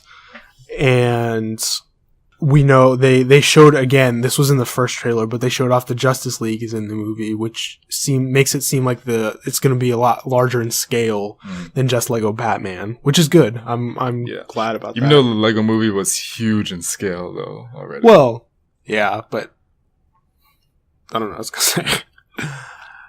I love the humor in the Lego movies. Yeah. Just Lego in general, they have very good humor, and watching Robin, it was just really funny. So yeah, let's talk about Robin. So Alfred says to Batman, because it's actually, okay, let's back off of Robin for just a second here. It seems to me that Bruce Wayne is not going to be in this movie, by which I mean that it seems that Batman is going to be wearing his mask the entire movie, which is weird to me. Like, it doesn't seem necessary unless they're going to make that into a running joke. Yeah, I see that. But, like, in the first trailer, and they showed it a little bit again, how he's, like, microwaving his food or whatever. He's wearing his bathrobe, but he's still wearing the mask, which doesn't make any sense, which I guess is kind of the point. But I just thought that was really funny. Yeah, so anyway, it's kind of like how, not entirely, but I saw kind of like how Colossus was just in his metal form during the entire running of Deadpool. He never just shifts out. He's just always metal. And that was funny. Yeah. So I guess it's a good comparison. The cereal. Cereal, yeah. Oh, Deadpool. So anyway, Alfred says to Batman, he's like, you need to take care of your son. And he's like, what are you talking about? He's like, you adopted this kid at the gala, or an orphan, which of course makes it sound like it's going to be Dick Grayson. But Dick Grayson doesn't wear glasses or goggles, and he is always depicted as having black hair, whereas this Robin has like light brown hair. So I'm confused. Like, again, I'm probably reading too much into this, but those are just like the kind of nitty gritty details that I really like to dig into. Yeah. So I don't know if it's going to be Dick Grayson or not. Probably it is. But why they gave him those goofy goggle things, and his personality doesn't really match him. Well, I mean, Batman's personality doesn't match him either. Yeah, but I'm not saying it in a bad way. I love what they showed in the trailer. No, it was really funny. And the different bat costumes, the really racially insensitive one. Oh, man. I don't know. I just love the way that Lego's been portraying their films and their games. So I'm just really looking forward to this one. Yep. Too bad we have to wait forever for it. It's real life. Actually, all of these movies that the trailers that we're going to talk about, other than Doctor Strange, other than Doctor Strange, they all come out next year, right? This is going to be spoilers, but Fantastic Beasts doesn't come out this year, does it? Or is that holiday? Let me check real quick. Okay. Nope. Comes out 2016. Interesting. Did they have a release date? November 18th. For the US. Right on. Okay, so I take it back then. Actually, I guess we can go ahead and talk about Fantastic... Or do you have anything else to say about Lego? No, just really funny. Yeah, if you didn't see the trailer, watch it. It's really funny. Honestly, like, you have to watch it to get the feel for it. Yeah, so moving on, Fantastic Beasts trailer. Much like Suicide Squad, it really didn't change my opinion on the movie. It didn't do anything to either sell me on it or to dissuade me against watching it. It just made me more excited to go see it. Why is that? I don't know, I guess it's probably... I am going to blame nostalgia for this, because probably just stirred up some old Tickles feelings. that itch. Ew. Or scratches that itch. Tickles the itch. You know what I meant. It just made me really eager to go back to the world of the Wizarding World. And I just... But it's not even the Wizarding World that you know. Exactly. It expands upon it. And you know what? I ended up doing this because I was just doing more research on it, and I was trying to find out where I fit into the new housing system of America. And I was doing some research, and it showed the different schools around the world. So they showed one in Japan, a couple in America, some other ones in Europe. And I don't know, maybe because it's always been such a big part of my childhood and I love magic and whatnot. It just makes me just all the more excited to watch this movie. And I don't know the characters. I don't know where you're going with them. So that's one hesitation I do have about it. But from the trailers, I seem to be okay with the characters. I like Newt. I don't know the names of his other companions, but they seem okay. Like the guy who wants to be a wizard. Mm-hmm. Or he wishes he was a wizard. He seems alright. The one female, they seem okay. So, I don't know, honestly. I'm trying to be my best to be very, what's the word I'm looking for? Cautiously optimistic? No, I'm trying to be, impartial. I'm trying to be impartial. Okay. Yeah, I'm trying not to be, just get my personal feelings in the way and say that, yes, it's going to be the best movie ever and you should go watch it. And if you're wrong, you are wrong on anything in life and I'm going to slap you across the head with my wand. I have a wand. But at the same time, I don't want to say that, no, this movie is going to be crap. And if it becomes crap, I'm going to light fire to all my Harry Potter books and start a riot in the street. That would be very intense. Also, a lot of money down the drain. Yeah. And I'll probably go into like a really deep depression after that, knowing I destroyed my Harry Potter book. But I think overall, what I can say is that I'm just really excited to see this. I just think that what I've seen so far is good, and I just hope it carries that same sense until November. So it's July now. Almost August. September. Yeah, it's almost essentially August. So I'm just gonna say August, August, September, October. I would say November. Half November. Yeah, so 3.5 months. I have 3.5 months. That's a quarter of a year. I got time.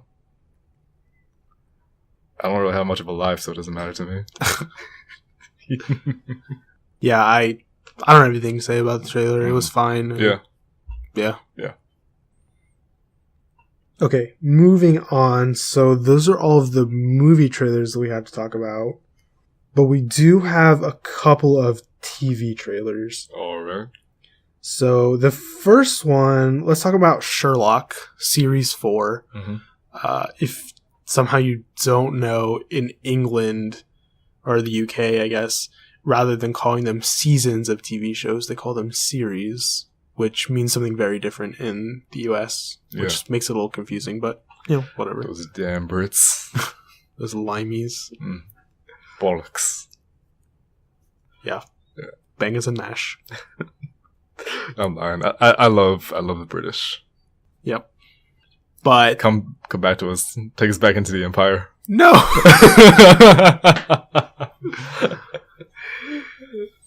So, yeah, Sherlock Series 4. It was very cryptic. Really didn't show off much. Cryptic. Yeah. They did show off, what's his name?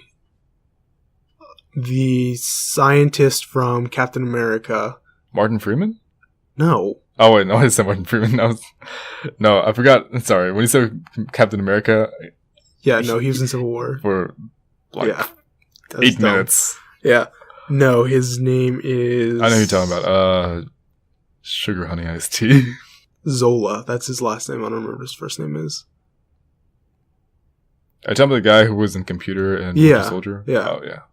But anyway, he looks to be like the main bad guy in this season. I'm just gonna call it season. I don't feel like calling it a series. Can't even respect it, can you? No, I can't. Well, I'll call it series. Yeah, so I mean, they talked about Moriarty. They showed him off in the beginning of the trailer or teaser or whatever, but they didn't really dwell on him too much. The other guy seemed like he was a lot more prevalent. And again, that could just be one episode in the season. Yeah, because in case you don't know, each season is basically a mini movie. I mean, each episode in a series is a mini movie. And there's only 3 episodes per season. Which series is good and bad. Yeah, because you have so much to get through. But when you finish, you have to wait 2 years. Pretty much for them to make another one. Yeah. But you just savor what you get. Yeah. Yeah. So far, I've really liked the villains in Sherlock. Yeah. Series 1, it didn't have a main villain, really.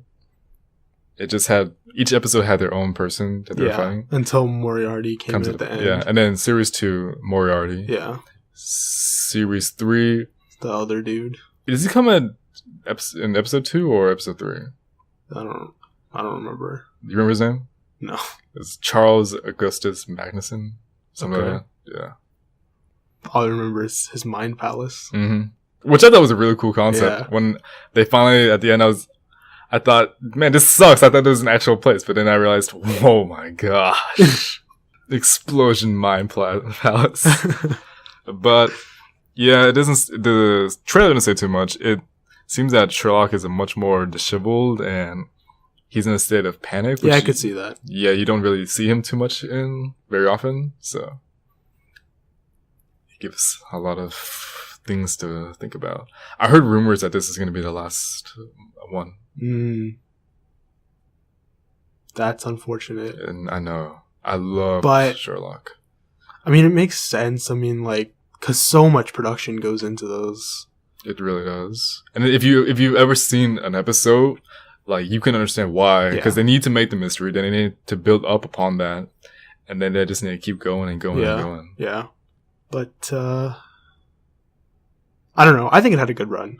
I think so too. I'm going to be very sad if it ends. All good things must come to an end. Yeah, I keep telling yourself that.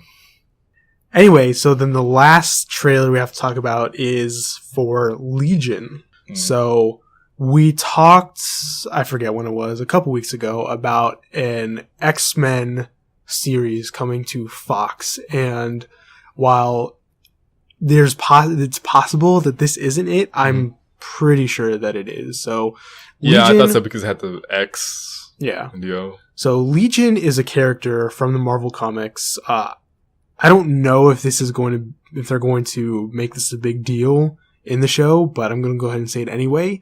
He is Charles Xavier's son. Oh my gosh, you're right. I forgot about that. And so basically what that means is that he is a strong telepath, and he's got a lot of different powers. One of which is absorbing the consciousnesses. Yeah, I said that right. Of other people, which they sort of like hinted at in the trailer a little bit. Basically, he's super powerful, but super unstable. And yeah, I think this looked really good. So this is not going to come on Fox, the network, the Fox 26. I don't know what else. You know what I mean. Yeah. It's going to come on FX, which is a cable channel. Which makes sense, I think, because I don't know, it just seems a lot crazier than... Yeah. Usually more shows with much more heavy production and a little bit more... what's the word I'm looking for? I think crazy is probably the right word. Goes on the... Yeah. American Horror Story comes in, right? Yeah. And I think another... I think it would also be weird because Gotham is on Fox. Oh, yeah. So I think it would be weird to have both on the same channel. Yeah, you're right. But... yeah, I thought it looked really cool. It was very mysterious, but also very enticing. Yeah, Aubrey Plaza's in that. Oh, yeah. It's probably going to come as April. She'll be like, hey, you're creepy and weird. Let's get married. Let's have sex. April's one of my favorite characters in Parks and Rec. She's alright. She's alright. I think in the beginning she kind of annoyed me because I thought she was going to be just that one teenager. Like Negasonic Teenage Warhead. Yeah. And I realized she is that teenager, but then you just realize how weird she is, and I don't know, I just really like that. Yeah. But then she gets married to Andy for some reason. Spoilers. Whatever. Hey, they're a good couple. That's true. I'm not denying it. Like, it just doesn't make any sense. I know, but honestly, I think they have one of the best relationships I've seen on TV. Maybe. So yeah, Legion. I'm looking forward to it. Me too. I'll get around to watching that when I can. I'm sure you will. Hey, I'm finally watching Game of Thrones, Walking Dead. Aren't you proud of me? Super duper. Thanks. That's all I've ever wanted from life. Okay, so actually, all the rest of this news all came from Comic-Con. Okay. So, first thing we got to talk about is they officially announced the casting of Captain Marvel in the Captain Marvel movie. That's right. And that is, as we reported on several episodes ago, it's going to be Brie Larson. She won the Academy Award for Best Actress this year, for 2015, for her role in Room. Not The Room. Room. Yeah, just Room. Yeah, that's very important. I'm okay with it. I am too. I haven't seen it. She seems... I believe I'm going to go with the Academy on this one. If you think she's good enough to win an award. I forget who else got nominated. She's going to be good enough to play a superheroine. Didn't Charlize Theron get nominated for her role as Furiosa? I actually don't know. Yeah. I like Charlize Theron. If you ever watch Arrested Development, she's in that. She's really funny. Is she really? Yeah. I saw like one episode of Arrested Development. Just the very first episode. This applies to you and anyone listening. Don't watch season 4. Just pretend like it doesn't exist. How many seasons are there? 4. 4. That's all I'll say. Anyway, we're not talking about Charlize Theron or Arrested Development. We're talking about Captain Marvel. Okay. I don't have much else to say about it. So we're talking about it, but we don't have much to say about it. Yeah. But I just didn't want us to go way off track any more than When has that ever happened? Oh, I don't know. Maybe like the beginning when we were trying to Periscope and it didn't go very well. Or like the very first episode. That too. Or any other time we have a discussion. It's all gone downhill from there. I told you. I predicted this. Oh, well, aren't you smart? Not smart. Just insightful. Big difference. Sure. Anyway, moving on. So, they also announced casting for the Flash movie. That's right. and an actress named Kiersey Clemmons is going to be playing Iris West. So if you don't know who Iris West is, she is the main love interest of Barry Allen. That's all I have to say about her. She's a reporter. I don't know anything about Kiersey Clemmons. Me neither. I think I looked her up on IMDb. One thing I noticed is they did the same thing as they did in the Flash TV show. They changed her ethnicity, so she's an African American actress.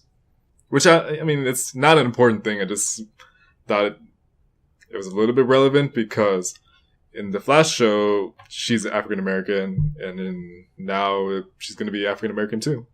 Yep. But Iris in the comics, she's white, I think. Yeah. Yeah. So she was in Dope. She was in Neighbors 2. Really? Yeah. I have to see Dope. I heard it was a really good movie. Yeah. I'm going to feel bad about this. She was also in a few Disney Channel shows. But I really hope that this Iris is different from the Iris in the show. Why is that? Because Iris, I've only seen season 1 of The Flash, but she was really annoying for me. Yeah, pretty much. Yeah, I just hope in the movie she's not as annoying. I feel bad about saying that because I love the actress. I just don't like her portrayal in the show because she just annoys me. Well, I'm sure that in the movie she won't get as much screen time as she does in the TV show. So that's true. Probably don't have to worry about it too much. Just have to worry about the tedious romantic subplot. Anyway, moving on. They showed off some concept art, I guess, for Spider-Man Homecoming. Mm-hmm. And it was officially revealed that at least a villain in the movie is going to be the Vulture. What do you know about the Vulture? Not too much aside from the cartoon. Not too much. I just know that he's old and he has wings. Yeah. Yeah. He's ugly. Yeah. That's really about it. Yeah. Same. You know who I do want to see coming? I want to see Mysterio.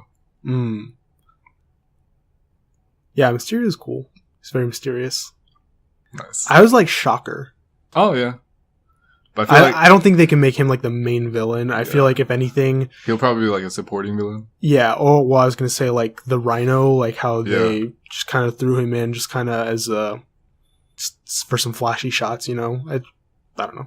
Plus, I mean, although they already did do Electro, so I think they might take it a little step back. Well, Shocker is very different from Electro. He is, but carrying with the same motif. It's just, I guess. Yeah. I don't know. Do you have anything to say about Vulture? I don't have anything to say about it. I don't have anything to say about it. We've never talked about it on the show, but this has been all but confirmed for a really long time now. Like months and months, people have been... This rumor... I guess rumor has been circulating that it's going to be the Vulture, and now we know for sure, so... Yeah. I mean, Michael Keaton could play him.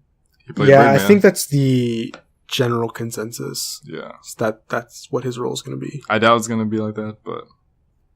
I guess we'll see. Yeah. He would make a good Uncle Ben, I think. Until... Bang! Yeah. Spoilers. Is it really, though? I don't know. I think it depends on who you ask. That's true. Okay, so... also at Comic-Con, they showed off a teaser, by which I mean like a 15-second video of the upcoming Star Trek TV show, which was given a title. It's going to be called Star Trek Discovery. That's all we know, really. Yeah. I don't think it's going to be centered around the Enterprise. That wouldn't surprise me. I think they want to keep it separate from their movie timeline. But how can you have Star Trek without the Enterprise? I don't know. Like I said on the last show, I really don't know anything about Star Trek universe other than the movies. So I don't know. I think I'll probably check it out, at least a couple episodes. Mm-hmm. But yeah, they really didn't show off much.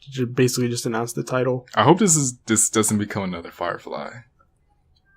That's gonna suck if it does. So, Pacific Rim 2, it was announced that the main character from the first movie, the actor's name was Charlie Hunnam or Hunnam, I'm not sure how I pronounce it. I'm probably Hunnam. He will not be returning for the sequel. So he's not going to participate in helping cancel the apocalypse again? No, he's not, Brandon. So my prediction is that John Boyega is probably going to be the main character of this new movie. Mm-hmm. We talked about that a few episodes ago, how they announced casting him. That he was going to be Idris Elba's character's son? Yeah. And yeah, again, not much to say. The interview that he gave when he talked about not being in the movie, he basically just said it was scheduling conflicts. He just, because the production companies changed around a bunch. Like originally, Guillermo del Toro was originally going to direct the sequel, but they didn't want him to. So there's which I don't get why. Just politics, I guess. Yeah. So basically, there was a lot was up in the air, and so he had to take on other projects. And by the time they decided to put the sequel into the works, he was booked up and he couldn't do it. So to me, he wasn't an amazing part of the first movie. So I'm not going to lose any sleep over him not being in it. Next thing is it was announced that the actor Lennie James is going to be in Blade Runner 2 alongside Muse.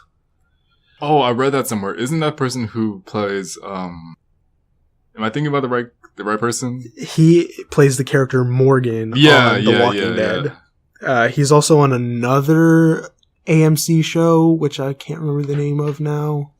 I don't know. It's called Low Winter Sun, which I believe Gale from Breaking Bad, I believe he's also in that show. Oh, really? I think so. Man, I actually, until you mentioned his name, totally forgot about Gale. Yeah, so the only reason I wanted to bring that up is because we talked about Muse being in the movie, so I felt it would be unfair to not talk about Lennie James, but I think I've made my feelings on Blade Runner clear before, so we'll move on. So the last news item I have to talk about, it was announced that there's going to be a reboot / sequel of the movie Rocketeer. Yes, I saw that. So the Rocketeer was originally appeared in like radio, like serial dramas. They were a thing like back in the 50s and stuff. And then there was a comic book produced by this small indie comic book company, so not Marvel or DC. And then in 1991, there was a movie called The Rocketeer based on this character. And while it got pretty good fan and critical reception, it didn't make a ton of money in the box office, and so they never made a sequel until now. And so all we know is that this movie is coming. I don't even know if there was a year stated. I don't know. But the most important thing probably is that the Rocketeer is going to be played by a female African-American pilot. That's not sarcastic clapping, by the way. It's just applause. So this comes soon after the announcement of Iron Man being replaced by a sassy young. Why do you keep calling her sassy? Is it just because she's gonna be super sassy? Is it just because her name is Riri? I feel like that's the only reason why you call her sassy. That's irrelevant. I really feel like she looks sassy. Do I look sassy? Yes, sass to the max. Hey, thank you. Anyway, so Riri Williams. She's going to be the new Iron Man. Iron Man and Rocketeer are essentially the same thing because Rocketeer, if you don't know, because I didn't know until I looked into this, he's got a jetpack and he's got this weird helmet and he shoots people while flying around, which is essentially what Iron Man does. That sounds like Jango Fett. Hey. And Boba Fett. Hey, it's all one universe. Reality gem. Yeah. Yeah, so this is going to be a Disney movie. It's a cop-out for everything now. So what? So this is going to be a Disney movie. That's right. Mm-hmm. And yeah, I haven't seen the movie. Neither have I. I'm curious about it now. I might not, even if I don't end up seeing this new one, I'm kind of curious to check out this old movie. Mm-hmm. But yeah, looks, it's going to be a thing. Yeah. Whether we like it or not. I think I'll like it. I mean, we don't really know anything about it. True. So, that's all our news. And now, we're going to do a feature topic. Okay. This is going to be a surprise to Brandon, and I know he's going to hate me, but we're going to talk about... that's true. We're going to talk about the endings of TV shows. Ugh. Yeah. In case you guys didn't know, it's very hard for me to finish TV shows. He wrote a blog post about it. I did. That's how you know it's important. Read it? No, I didn't. Oh, bastard! I did read it. I mean, I did write one, and I was very, very passionate about it. When you see the picture of what was associated with it, it was Ron Swanson. And it was like all sad face. Yeah. Yeah, so the reason I brought this up is because, so when I'm editing the show, I like to just put on like a show in the background just to kind of keep me entertained. And real quick tangent, I don't like doing that. Why is that? Because I can multitask, but I like to have more focus on the show. So, well, I try not to put on like a heavy drama or something that I'm like really, really invested in. Yeah. Like, for example, because most of the time when I watch TV, it's while I'm playing a video game. And so there are some shows that I allow myself to watch like that, and there are some that I don't. Like Daredevil, I want to be fully immersed in that show, and so I won't watch that while I'm playing a game or editing. But stuff, like a lot of cartoons, I'll watch while playing, or Flash and Arrow, I watch while I'm playing a game, just because it doesn't need my full attention. But anyway, one show I found out that works for me like that is Bob's Burgers. Yeah, that's a good one. Yeah. So recently I've been trying to catch up on some sitcoms that I've missed out on, and one of them was this show called The League. So The League is a show that came on FX. It ran for 7 seasons, and it centered around this group who all played in a fantasy football league. And my favorite thing about the show was that it was semi-scripted. So there was, a story for each episode, and there were certain parts of dialogue that were written out, but some of the show, the actors just went in and improvised with each other, played off of what they were saying and making up jokes as they went along, which I thought really made it funny. And some of my favorite parts were when one of them just said something really ridiculous and outlandish, and you can see the other one like starting to smile and trying to hide it and like keep their laughter in. And yeah, just I always enjoyed seeing that. But anyway, so the final season aired this past TV season, which I didn't know going into watching it. I didn't know that it was going to be the end until I watched the last episode, and I was like, wow, that seemed really like definitive. Was that the end of the show? And I looked up on Wikipedia, and they're like, oh yeah, this is the last season. And I was like, oh, that was really disappointing. Not only am I not going to get more of this humor that I enjoyed for 7 seasons, but also just the way they wrapped it up just felt really unfulfilling. Not that they didn't... It's not like this got canceled out of nowhere and they just had to cut it off without giving me a conclusion to the story. It wasn't a Futurama. Well,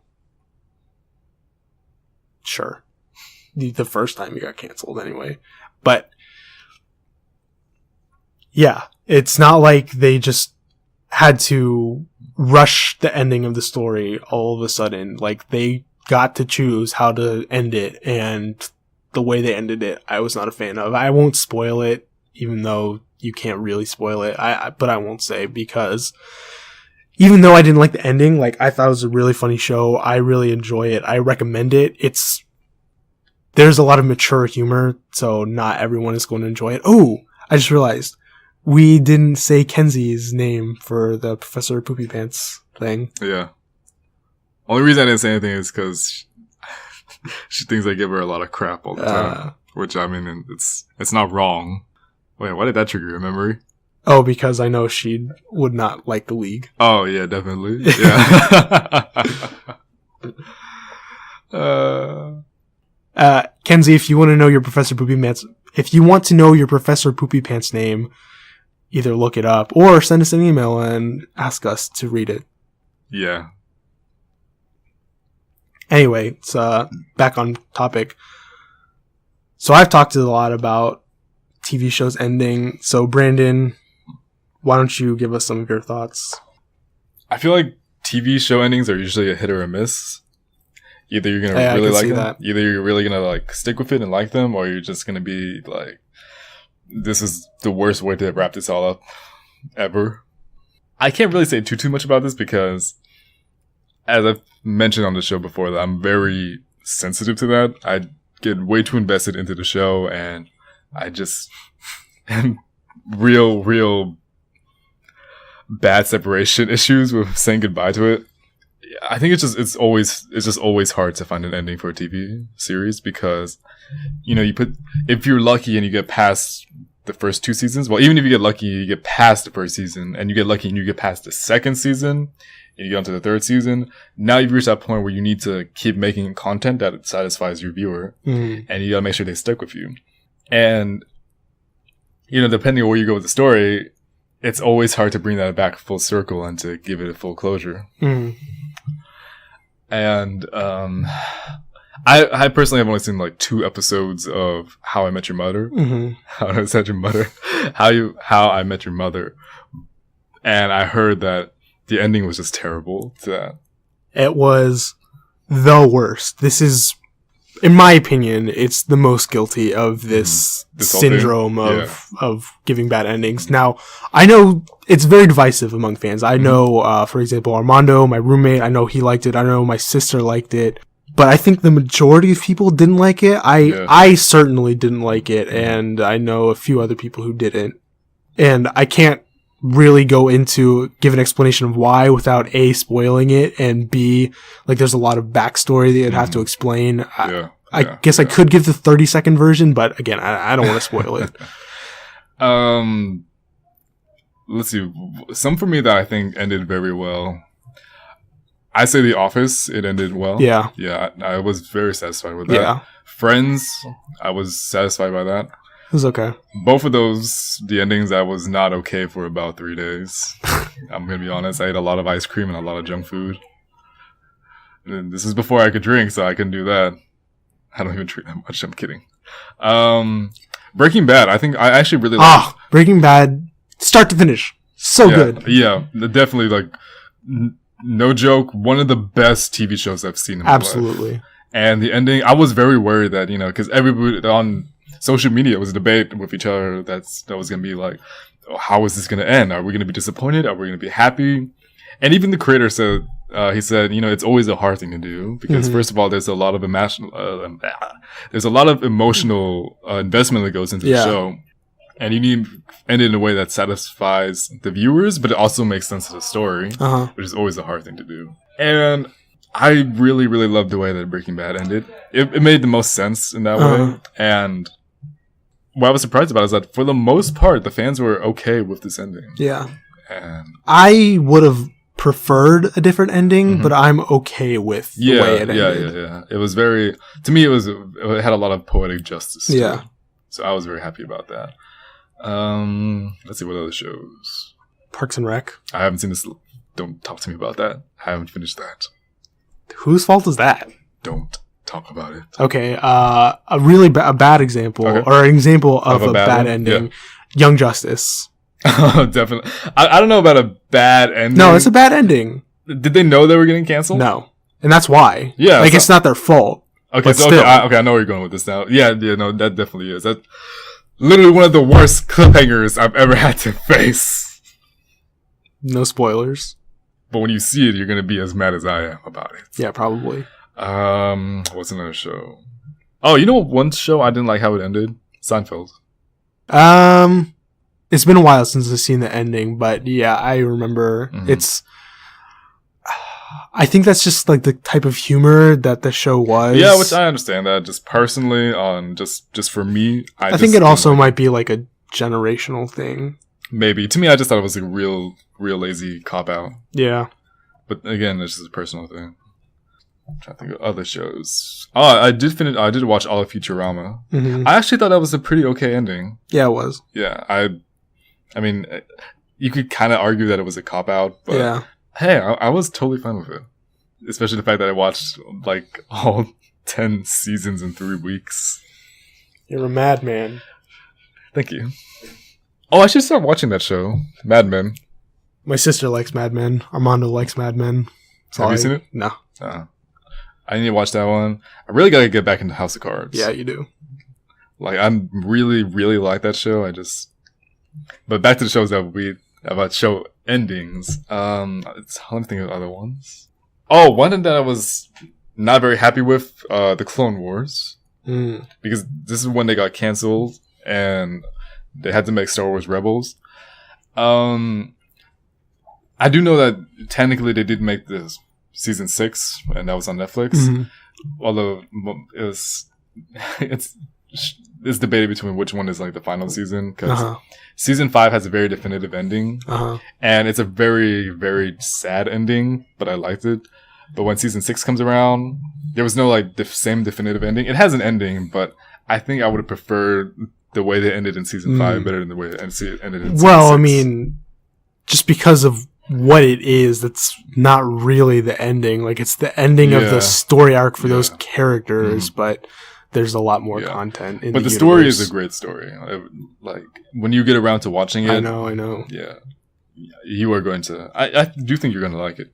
Oh, I have no doubt I will. Yeah, like I said many episodes ago, they did justice to the prequels. Mm-hmm. Like they fixed a lot of what went wrong with that. Any other shows? Lost. Ooh, I've seen like maybe 3 episodes of Lost. All like in the middle of like the middle season, so I had no idea what was going on. I heard it was a very ambiguous. Yeah, very, very divisive. I just love Lost so much that I couldn't be upset with how it ended. Even again, like Breaking Bad, like I might have preferred it to end another way, but I wasn't upset about it either. What about the Green Lantern animated series? Honestly, I don't remember how it ends. I don't either.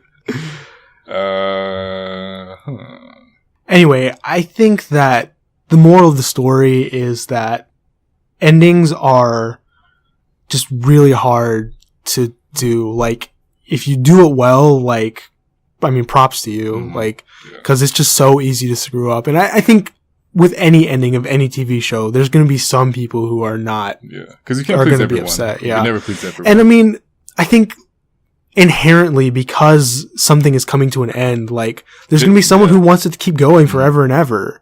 But like that's just not. It can't happen. Yeah, it's sad, but I mean, with Netflix and with Kickstarter and just things like that, I mean, there are some franchises which are never truly dead. Yeah. Which may or may not be a good thing. That's probably another conversation, but yeah, I have no aspirations of working in television, but if somehow one day I didn't end up writing a TV show, I would hope I never get canceled. I hope it just goes on forever and ever.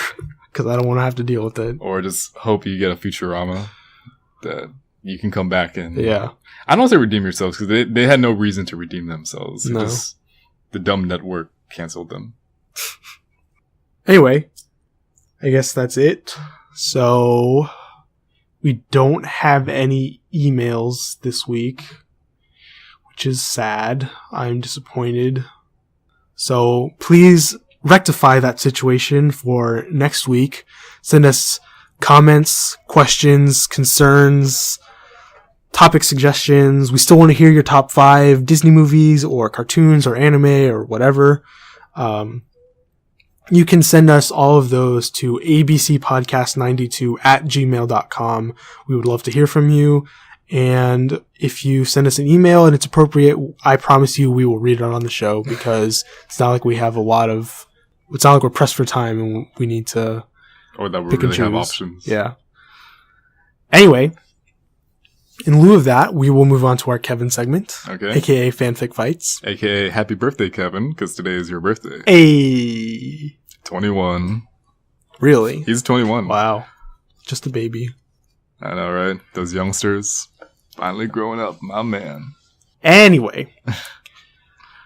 Now, Brandon, Yes. do you remember what our fanfic fights were in episode 1? Do you remember our combatants? Oh, man. No, I don't. Oh, I'm disappointed. And I was actually listening to episode 1 the other day. Really? Yeah. Interesting. So, for those of our listeners who may be new and haven't gotten around to episode 1, or if you are like Brandon and just have a poor memory, on the very first episode of the ABC podcast, our inaugural fanfic fights, we had Ghost Rider versus Scorpion. And so in honor of our 20th anniversary episode, as it were, I thought I would bring back one of those two. So our fanfic fights this week is Scorpion from Mortal Kombat versus Scorpion from the Spider-Man comics. That's a terrible mashup. No, it's not. It's terrible. No, it's not. Okay. They're both named Scorpion. And? And? That's supposed to mean something? In the Ultimate Spider-Man cartoon, which currently runs on Disney XD, Scorpion is reimagined as a ninja who was trained by the same people who trained Iron Fist. So, they're both ninjas. Okay. I have not seen that, so I wouldn't know. Well, I'm just telling you. Okay. Anyway, that's what we're doing. You gotta deal with it. So, you want to rock, paper, scissors, or I mean, I don't really know anything about Scorpion. which one? Yeah.